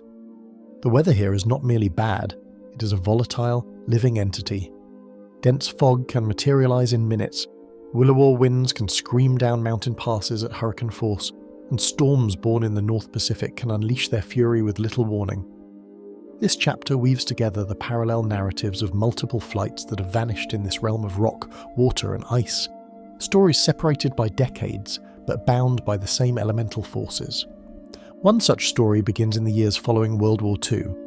The airspace around the Aleutians was busy with military traffic, cargo planes, and early commercial flights. A C-54 Skymaster, not unlike the one lost in 1950, might be making the long haul from Adak to Anchorage. The crew, veterans of many such flights, would have been wary of the forecast. The plane, a sturdy 4-engine aircraft, climbs into a sky of scudding clouds, its radar scanning for the returns of the islands below. Then, a routine radio check is missed. At first, it's not a major concern. Radio propagation in the Aleutians is notoriously poor. But as the silence stretches from minutes to an hour, concern turns to alarm. A search is launched, focusing on the last known position. But the same weather that likely claimed the aircraft now hinders the search. For days, planes are grounded at Lazy Bay or Cold Bay, waiting for a break in the soup. When they can fly, they see nothing but the endless grey ocean, its surface whipped into a froth of whitecaps, and the occasional grim glimpse of a volcanic peak. The Skymaster and all on board are gone, swallowed by the Bering Sea. Years later, in the 1970s, a similar story unfolds. A Grumman Goose, an amphibious aircraft carrying supplies and passengers to a remote cannery on Unalaska Island, takes off into a marginal day. The pilot, a seasoned Aleutian hand, knows the risks but has a schedule to keep. The flight is short, but it requires crossing a stretch of open water known for sudden, violent weather changes. The Goose, with its twin radial engines, battles a headwind stronger than forecast. Icing begins to accumulate on the wings. The pilot descends, seeking warmer air, but now he is dangerously low over the water. The last transmission is a broken, static-filled phrase about turbulence and ice. Then, nothing. Another search. Another massive expenditure of fuel and human effort yields the same result. Nothing. The families of the cannery workers and the pilot are left with the same unanswerable questions as those from the Skymaster disappearance a generation earlier. The Aleutians have claimed another offering. The dangers are not just meteorological. The islands themselves are a navigational nightmare. The volcanic rock rich with iron can play havoc with magnetic compasses, making reliable direction finding difficult, especially in an era before widespread GPS. The peaks, often shrouded in cloud, create their own localized weather, with downdrafts on the leeward side that can slam an aircraft into the ocean. A de Havilland otter carrying mail from Cold Bay to a tiny outpost on Attu Island might simply fail to arrive. The route takes it over hundreds of miles of empty ocean, past the menacing, perfectly conical form of Shishaldin volcano, its peak often trailing a plume of steam. Did the pilot become disoriented in a whiteout? Did a sudden mechanical failure force a ditching in the frigid, rough seas? The water temperature alone makes survival a matter of minutes. The search planes would circle, seeing only the relentless march of the swells, the indifferent volcanoes standing silent sentinel. The otter, its cargo of letters and packages, its pilot and passengers, become another entry in the log of Aleutian losses. These parallel narratives, stretching from the 1940s to the present day, create a chilling thematic resonance. They show that while the aircraft changed, from the piston engine workhorses to modern turboprops, the fundamental challenges of the Aleutian chain have not. The environment remains the dominant force. A flight that disappears in the 21st century, perhaps a Piper Navajo on a medical evacuation, faces the same Williwaw winds, the same blinding fog, the same navigational hazards as the flights from 70 years prior. Satellite phones and GPS offer a false sense of security when a plane can be dashed from the sky by a wind shear or have its engines choked by volcanic ash. The repeated pattern of disappearances in this region speaks to a brutal truth. Some parts of the world are so inherently hostile to human passage that they demand a perpetual toll. The Aleutian Sea does not give up its secrets. It holds the wreckage of these parallel flights in its deep, cold trenches, their stories forever intertwined by the common threads of wind, water and rock, a lasting testament to the immense, untamable power of this remote and unforgiving corner of Alaska. Sightseeing flight near Denali. The first sign of trouble was not a scream, not a shudder of the airframe, but a profound and sudden silence. One moment the tourist flight's cabin was filled with the steady drone of the single engine and the excited chatter of passengers pointing their cameras at the vast white expanse of Denali. The next, the world outside the windshield vanished, swallowed whole by a wall of cloud that had not been there seconds before. The pilot's hands tightened on the controls, his easygoing narration about the mountain's geology and history cutting off mid-sentence. The cheerful green glow of the GPS screen flickered and dissolved into meaningless static. The passengers, sensing the shift in their pilot's posture more than understanding the technical failure, fell quiet. The plane, a small high-winged aircraft that had moments before seemed a sturdy chariot for this bucket-list adventure, now felt impossibly fragile, a tiny shell adrift in a boiling sea of grey and white. There was no mayday call, no time for a final crackling transmission. The last thing the air traffic controller in Talkeetna heard was the pilot's calm, professional voice confirming his position near the Kahiltna Glacier. Then, the radio emitted a final burst of empty static. The silence that followed was absolute, a void that stretched across the miles of rock and ice, a mystery born in an instant. To understand how a modern sightseeing flight on a seemingly clear day can simply disappear, one must first understand the mountain itself. Denali is not merely a tall peak, it is a weather-making machine, a colossal force of nature that dominates the sky. Due to its geographic isolation and the immense elevation difference between its base and its summit, Denali is known to create its own weather. Its sheer mass disrupts atmospheric flow, generating microclimates that can materialize with terrifying speed. A pilot can take off from Talkeetna under a sunny sky, only to find the mountain shrouded in a localized blizzard 20 minutes later. Furthermore, Denali's high latitude places it directly in the path of the polar jet stream, a river of air that can scream over the summit at hurricane force. The extreme wind speeds and rapid temperature drops, recorded down to minus 60 degrees Celsius at the summit, create a flying environment that is as beautiful as it is lethal. For a sightseeing flight often operating under visual flight rules, VFR, this is a death sentence. VFR requires the pilot to navigate by sight, but when the mountain conjures a whiteout, a condition where the sky, the clouds and the snow-covered terrain blend into a single, featureless white void, all visual reference points are erased. The horizon disappears, the pilot cannot tell up from down, sky from ground. This phenomenon, known as spatial disorientation, can overwhelm the senses of even the most experienced aviator, leading them to unknowingly fly a perfectly functioning aircraft directly into the ice. The flight had begun hours earlier with all the promise of a perfect Alaskan summer day. The passengers, likely from all over the world, had gathered at the airstrip in Talkeetna, their excitement palpable. This was the highlight of their vacation, a chance to see the Great One from a perspective few ever experience. They would have met their pilot, a professional who likely worked for one of the established flight tour companies in the area, outfits that have been operating for decades. The aircraft, perhaps a de Havilland Beaver or a similar single-engine workhorse, was loaded with passengers clad in bright parkas, their cameras at the ready. The pilot would have given a safety briefing, maybe pointing out the location of life jackets and the emergency locator transmitter, ELT. The engine roared to life, and the plane lifted off, climbing over the dense spruce forests and turning north toward the towering Alaska range.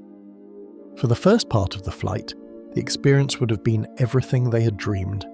The pilot would have provided guided narration, pointing out the massive glaciers, the sheer faces of the lesser peaks, and finally the breathtaking bulk of Denali itself. The passengers would have gasped, clicking photo after photo, the images unable to truly capture the scale but serving as priceless mementos of a trip of a lifetime. They were so close to the mountain they could almost touch it, unaware that they were flying directly into its most dangerous and unpredictable embrace. The official investigation, led by the National Transportation Safety Board, would have been hamstrung by the same environment that caused the tragedy. Without a wreckage site, there could be no definitive determination of cause. Investigators would have been left to piece together a probable scenario from the known facts. They would have scrutinized the pilot's records, confirming their experience and qualifications. They would have reviewed the aircraft's maintenance logs, but their primary focus would have been the weather. A reconstruction of the meteorological data for that day would have revealed the sudden, localized storm that had enveloped the flight path. The most likely conclusion would be a controlled flight into terrain, a clinical term for a pilot deprived of all visual references and possibly battling extreme turbulence, flying a perfectly functional plane into the mountain. The investigation would also have highlighted the inherent risks of the Part 135 on-demand flight operations under which most sightseeing tours fall, which in Alaska have a significantly higher accident rate than scheduled commercial airlines. The case would be closed, filed away as another tragic accident, a stark reminder of the dangers of Alaska's tourism aviation industry. But for the families of the passengers and the pilot, there is no such closure. Their loved ones remain on the mountain, their final resting place a secret kept by the ice and the relentless wind. The disappearance of the Denali sightseeing flight is a chilling testament to the fact that no amount of technology or piloting skill can ever fully tame the raw, indifferent power of the Alaskan wilderness. The mountain does not care for human ambition or bucket list dreams. It simply is, and it forever keeps its secrets. Bushmail carrier. The engine of the Cessna 185 coughed to life, shattering the deep silence of the Alaskan morning. Its familiar sputter and eventual steady roar was a sound the residents of a dozen remote villages associated with connection itself. For the pilot, a man known to everyone simply as Mike, this was more than a job. It was a sacred trust. He was a bushmail carrier, the fragile thread that stitched together the isolated communities scattered across the vast roadless wilderness. In the 1960s, in the wake of the sled dog era, the airplane had become Alaska's new workhorse, and pilots like Mike were its stalwart riders. His aircraft, loaded not with passengers but with sacks of letters, packages of medicine, boxes of dry goods, and the occasional precious part for a snow machine, was a flying general store, a lifeline suspended by wings. Mike knew his route with the intimacy of a man who knew every bend in the river and every peak on the horizon.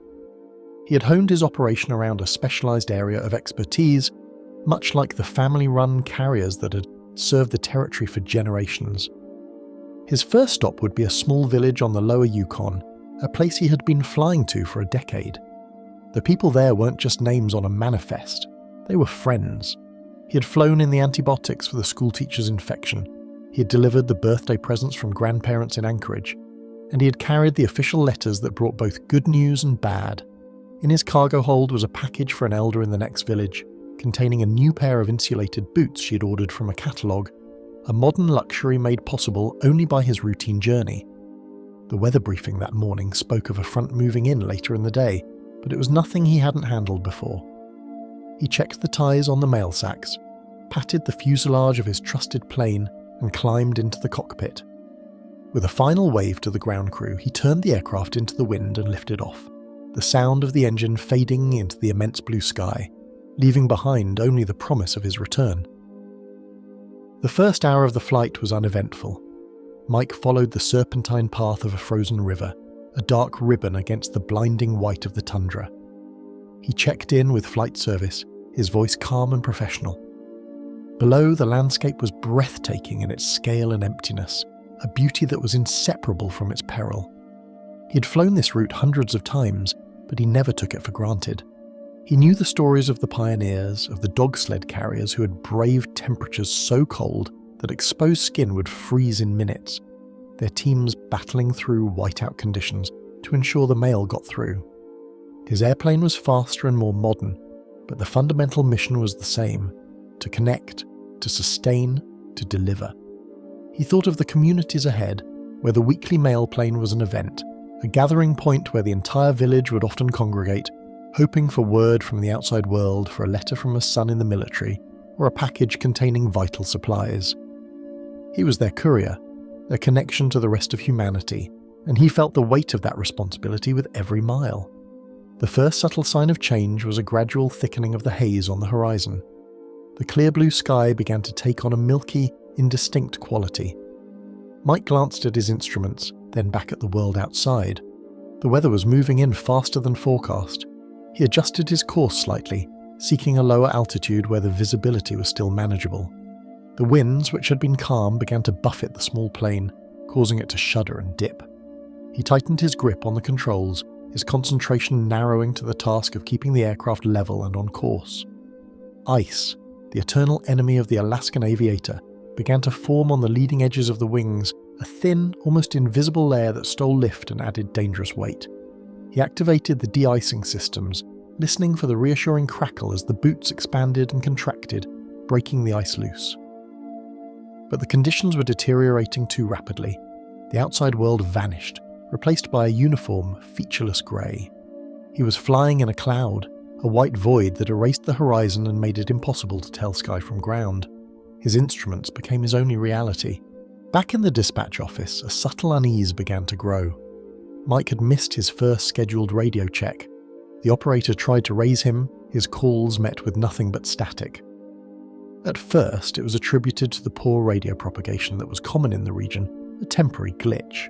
But as minutes stretched into a half hour, then an hour past the missed check-in, the glitch hardened into a cold, certain dread. A plane was missing, the alarm was raised, and the slow, agonizing machinery of search and rescue began to turn. In the village where Mike was expected, people began to gather at the airstrip, their faces turned to the sky, scanning the low clouds for a sign of the familiar aircraft. The children, who usually ran out to meet the plane, were held back by their parents, the festive atmosphere of Mail Day replaced by a tense, quiet anxiety. The silence from the sky was a physical presence, a void where the sound of an engine should have been. The search for the missing mail plane was constrained by the very environment that had likely claimed it.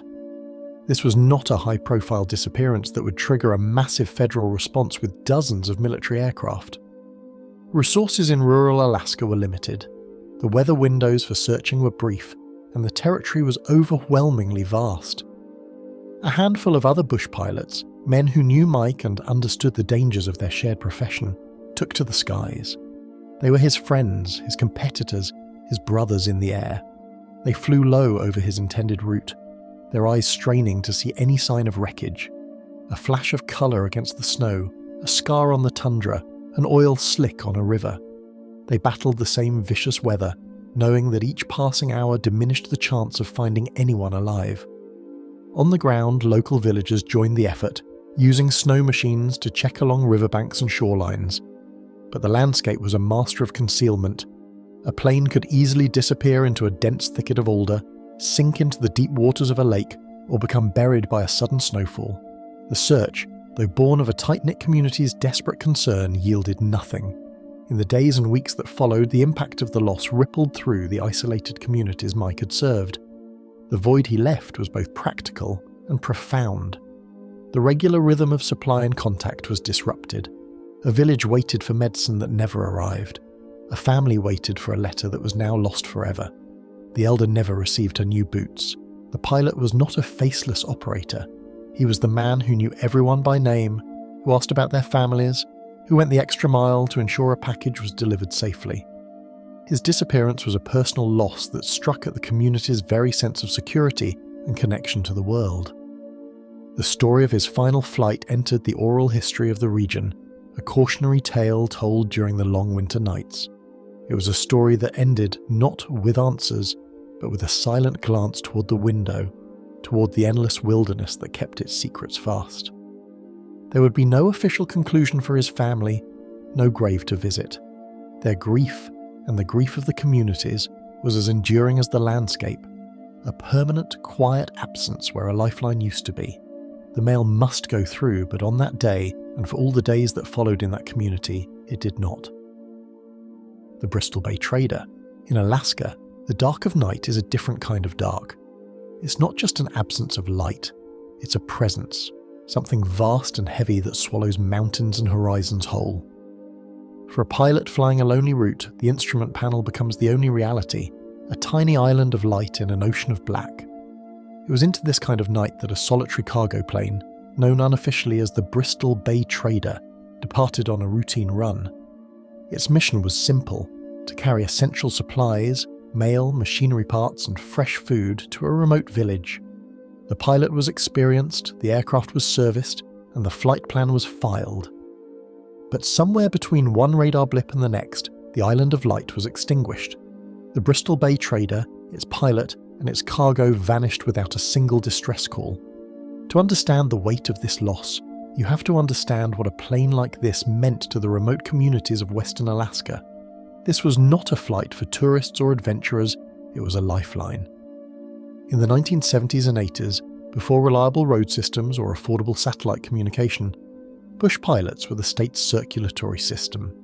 They were the ones who delivered the antibiotics, the baby formula, the parts to fix a broken generator in the dead of winter. The pilot of this flight was one of these unsung heroes. He knew the families on his route by name. He'd accept homemade pies as partial payment and knew which dogs in which villages were prone to chasing landing wheels.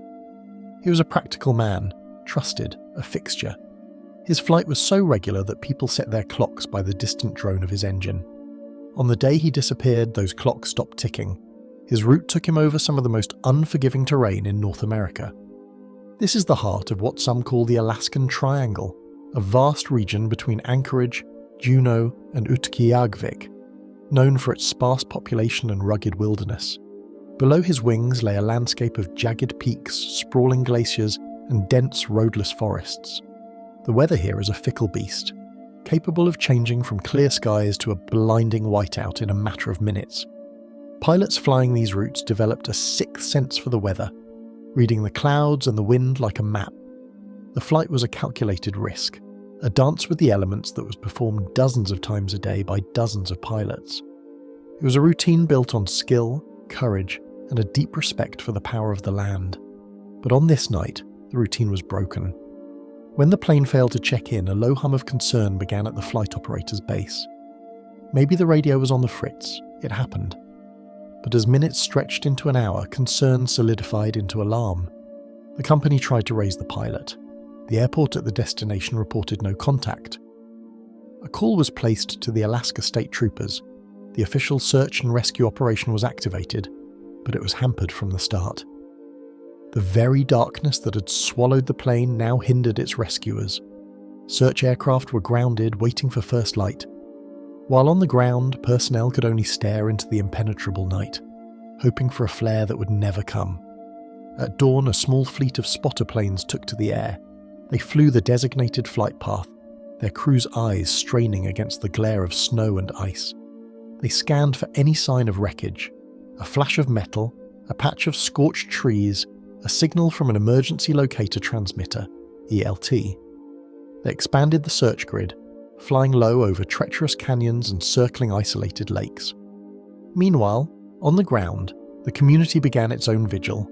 In the villages the pilot was supposed to visit, people gathered around radios waiting for news. The static that crackled back at them offered no answers. The investigation that followed was a puzzle with most of the pieces missing. Without a wreckage, investigators were left with only theories, each one as plausible and as unprovable as the next. The most likely culprit was the weather. Had the pilot encountered sudden, severe icing? Ice can accumulate on a plane's wings with terrifying speed, changing its shape, robbing it of lift and weighing it down like a stone. Or had he been caught in a powerful localized downdraft, a mountain wave that slammed the aircraft into the terrain before the pilot could react? This could explain the lack of a distress call. The event could have been too sudden. Other possibilities were more technical. A catastrophic structural failure, a sudden engine failure at a critical moment. The plane was maintained, but the relentless stress of bush flying on an airframe is immense. Some even whispered about the strange magnetic anomalies reported in parts of the region, which could, in theory, disorient a pilot's instruments. But without the black box, without any physical evidence, every theory was just a guess. The investigation was a door that kept slamming shut. The official search was called off after several days. The case file was moved from an active search to an unsolved disappearance. For the authorities, it was a tragic but necessary administrative step. For the families and the community, it was an open wound. The pilot's wife now had a husband who was neither present nor confirmed gone. The children in the remote village wondered why their friendly pilot no longer visited with the mail and the candy. The broken generator part that was on the plane never arrived, forcing the community to find a more difficult, more costly solution. The silence left by the missing plane echoed far louder than its engine ever had. It was a silence filled with questions, a void where a life and a livelihood had once been. International Flight, Alaska, Canada. A border in the wilderness is an idea. It's a line on a map, invisible from the air, drawn through a continuous expanse of mountains and forests. For a pilot, crossing from Alaska into Canada's Yukon territory might mean a change in radio frequency, a new flight plan logged with a different authority. But the terrain below does not change. The same brutal, beautiful, and indifferent landscape stretches for hundreds of miles in every direction. It is in this vast no man's land, where one nation's responsibility blends into another's, that some of the most complex aviation mysteries have unfolded. The challenges of a search here are monumental, a test of international coordination against impossible odds. Consider the case of the Douglas C-54D Skymaster. On January 26, 1950, the large military aircraft lifted off from Anchorage, Alaska, on a routine transit flight to Great Falls, Montana.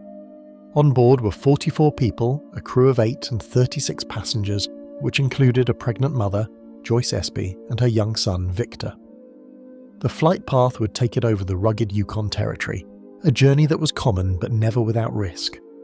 The aircraft, though well equipped, was not pressurized, limiting its ability to fly over the region's highest peaks and leaving little margin for error. Approximately 2 hours into the flight, the pilot, First Lieutenant Kyle McMichael, checked in by radio near the remote outpost of Snag, Yukon. He reported low visibility, icing on the wings and some turbulence, but nothing the aircraft couldn't handle. It was the last communication anyone would ever receive from the Skymaster. When the crew failed to check in at the next relay point near Aishihik, the alarm was raised. A massive joint search operation, dubbed Operation Mike, was swiftly launched from Whitehorse, involving both American and Canadian forces. The search was daunting from its very first moments. The search area was a staggering 350,000 square miles of some of the most difficult terrain on the continent. Heavy snowfall blanketed the region for days, temperatures plunged well below freezing, and daylight was a scarce commodity. The operation relied on large transport planes like C-47S, which were not designed for low-level search and rescue. Their crews had to peer through small windows over large wingspans, flying high and fast. An official accident report would later lament that this no doubt reduced the coverage factor. An experience showed that it is possible to pass over a crashed aircraft in mountainous and coniferous country many times without sighting the crash, even when the location of the crash is known. In other words, searchers could have flown directly over the Skymaster and, due to snow cover, tree canopy, or their own altitude, missed it completely. Then, the search itself began to turn tragic, a cruel demonstration of the dangers that had claimed the first plane. Just days into the operation, a C-47 involved in the search crashed south of Whitehorse. While the pilot managed to get help for his injured crew, even this known crash site proved difficult to spot from the air. Then, on February 7th, another C-47 went down near Whitehorse. This one was destroyed, but all 10 men on board survived, stranded on a 7,000-foot peak. It took rescuers days to reach them. The mission to find the lost Skymaster was now also a mission to rescue its rescuers, diverting precious resources and attention. The hostility of the environment was not just a backdrop, it was an active adversary. For the families waiting for news, the passage of time was its own special agony. Robert Esper, Joyce's husband and Victor's father, was left absolutely stunned. "I haven't slept or eaten since Thursday," he wrote. The wife of another passenger, Staff Sergeant Raymond Mangold, expressed her heartbreak in a letter to Air Force searchers, writing, "Sometimes I think I can't stand it any longer." Their wait was punctuated by false hopes, reports of radio signals, flares, or sounds that were checked and discarded. The search also brought a deluge of letters from the public claiming telepathic messages and dream revelations, each one a potential lead that had to be considered in the desperate hunt for answers. Complicating everything was the sheer scale of international coordination. The disappearance happened to coincide with preparations for a massive US-Canadian joint military exercise called Sweetbriar, which brought over 5,000 troops into the Whitehorse area. While this brought additional resources to the region, it also created a whirlwind of competing priorities. Then, on February 13th, a new crisis eclipsed the Skymaster entirely. A US B-36 bomber carrying a nuclear weapon without its plutonium core experienced multiple engine failures after departing from Alaska. The crew detonated the bomb over the Pacific before bailing out. This incident, which would become known as the first Broken Arrow event, was wrapped in a veil of secrecy and demanded immediate attention. Resources were abruptly diverted from the search for the 44 missing people to deal with the nuclear emergency. By mid-February, the official operation was winding down. An indigenous trapper came forward with a potentially crucial clue, reporting that he'd heard a sound like thunder, indicative of a snowslide, around the time of the crash while encamped east of Aishihik. He'd also spotted carrion birds. A brief search was launched over terrain described as a sea of complexities, gully after gully that could have swallowed the plane and buried it in snow. It yielded nothing. On February 20th, the headquarters for Operation Mike closed shop. The official search was suspended. The Air Force's own accident report held out a sliver of hope, stating, "It is not unlikely that the aircraft may yet be located after spring thaws have melted the snow from the hills and mountainsides." But the Air Force never went back that spring, or any spring after. The Skymaster and the 44 people on board were largely forgotten by official channels. The families, however, did not forget.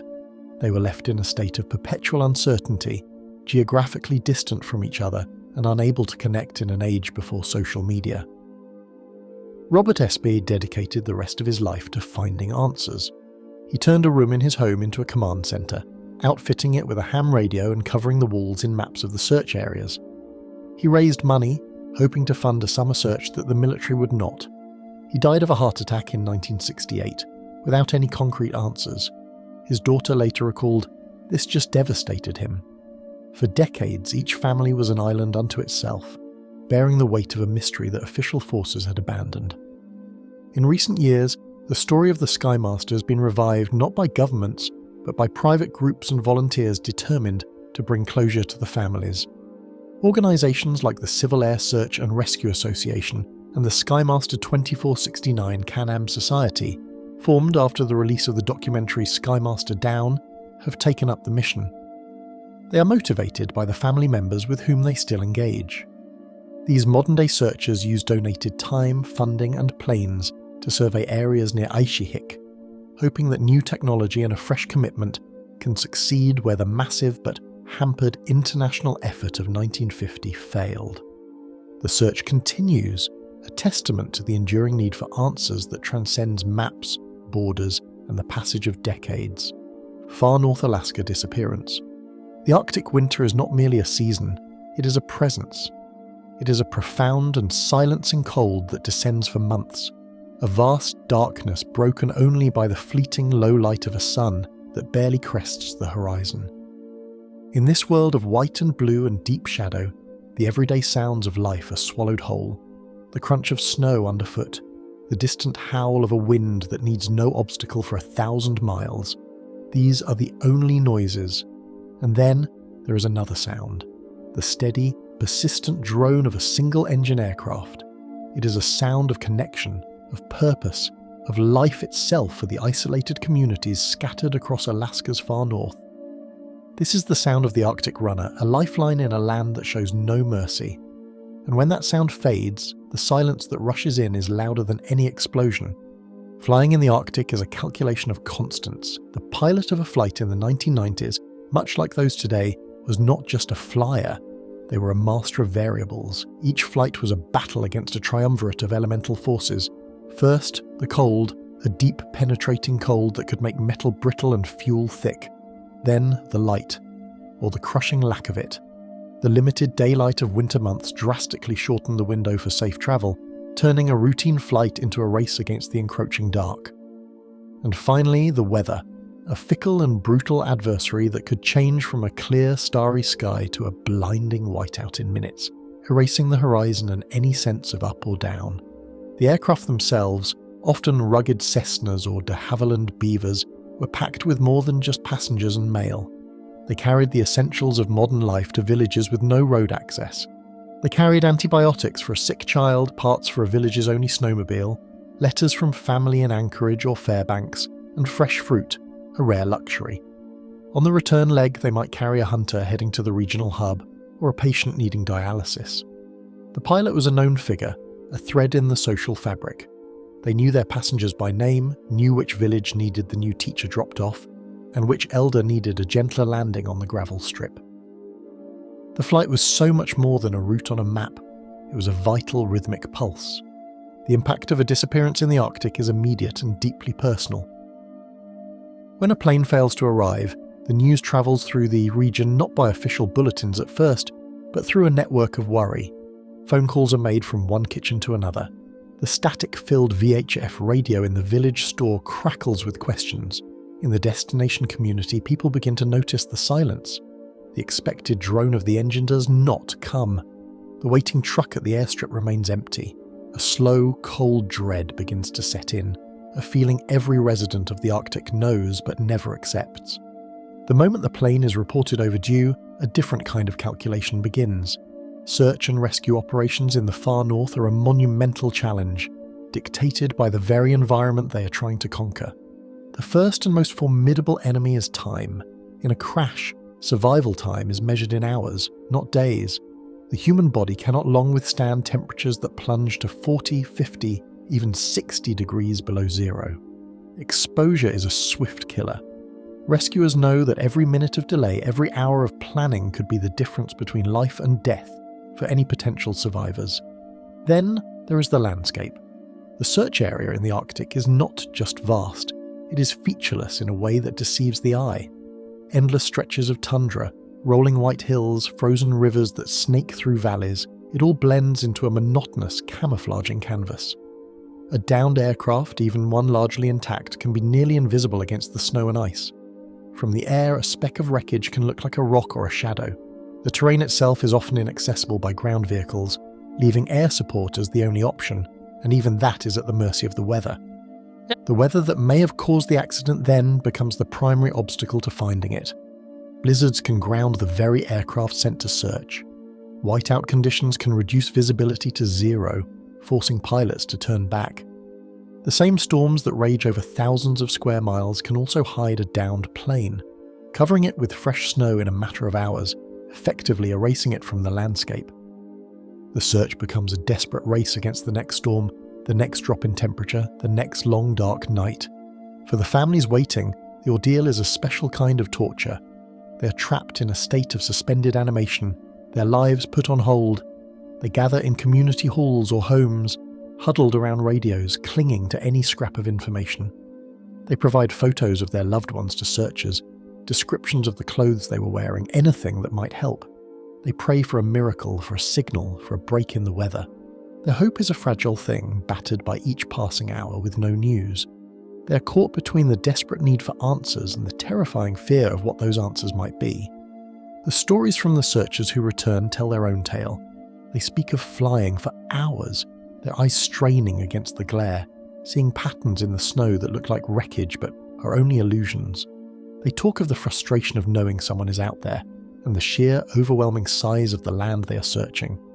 They follow flight paths, scan riverbanks, and circle mountains, all while knowing that the odds are stacked against them. They are driven by the knowledge that if they were the ones down there, they would want someone looking for them with that same relentless determination. In the villages that were connected to the flight, the loss is deeply felt. The community loses a piece of its connective tissue. The missing pilot might have been a friend, a neighbour, the person who always remembered to bring the community's newspaper. The missing passengers leave gaps in the social structure. A missing teacher, a missing health aide, a missing parent. The regular rhythm of the incoming and outgoing flight is broken, leaving a tangible void. The silence left by the missing plane is a constant, painful reminder of the fragility of life in one of the world's most demanding environments. The mystery of what happened hangs in the frigid air, an unanswered question that the Arctic seems determined to keep for itself. Recent 21st century disappearances. We live in an age of miracles. In our pockets we carry devices that can pinpoint our location anywhere on Earth. We can speak to anyone across any distance in an instant. In the cockpit, pilots have access to technology that their predecessors could scarcely have imagined. Satellite communications, sophisticated GPS, and emergency beacons that can signal their position from the most remote corners of the globe. It creates an illusion of safety, a belief that the vast unknown has finally been mapped and tamed. But then, a plane vanishes, and the silence that follows is a stark and chilling reminder. The wilderness of Alaska does not give up its secrets so easily. The mysteries did not end in the last century, they simply evolved, continuing into the modern era with a persistence that defies our advanced technology. To understand the present, we must first listen to the past. The story of the Douglas C-54D Skymaster is a ghost that has never been laid to rest. On January 26, 1950, the massive military aircraft lifted off from Anchorage, bound for Great Falls, Montana. On board were 44 souls, including a pregnant mother, Joyce Espy, and her young son, Victor. The pilot, First Lieutenant Kyle McMichael, reported nothing more alarming than low visibility and some icing on the wings near Snag, Yukon. It was a routine challenge for Alaskan flight. Then the radio went silent. What followed was one of the largest search efforts of its time, a joint US-Canadian mission dubbed Operation Mike. It was a monumental task, covering over 165,000 square miles of treacherous, snow-blanketed terrain. The search itself turned tragic, with multiple rescue planes crashing in the brutal conditions. The mission was further complicated by a massive joint military exercise, Sweet Briar, and then abruptly sidelined by another crisis. A B-36 bomber carrying a nuclear weapon experienced engine failure, creating the first Broken Arrow incident and diverting all remaining resources. The official search for the Skymaster was called off on February 20th, 1950. Despite the accident report holding out hope that spring thaws would reveal the wreckage, the Air Force never went back. The 44 people aboard were largely forgotten by official channels, leaving families like that of Master Sergeant Robert Espy in a state of perpetual, agonizing uncertainty. Decades rolled by. Technology advanced in leaps and bounds, and then, on a cold afternoon in February 2025, history echoed. A Bering Air Cessna Caravan, a single-engine turboprop, took off from Unalakleet, Alaska, on a short flight to Nome. On board were 9 passengers and a pilot. This was not a historic military flight, but a routine commuter run, a vital lifeline connecting remote communities in western Alaska. At 2:37 p.m, the plane departed. Less than an hour later, contact was lost.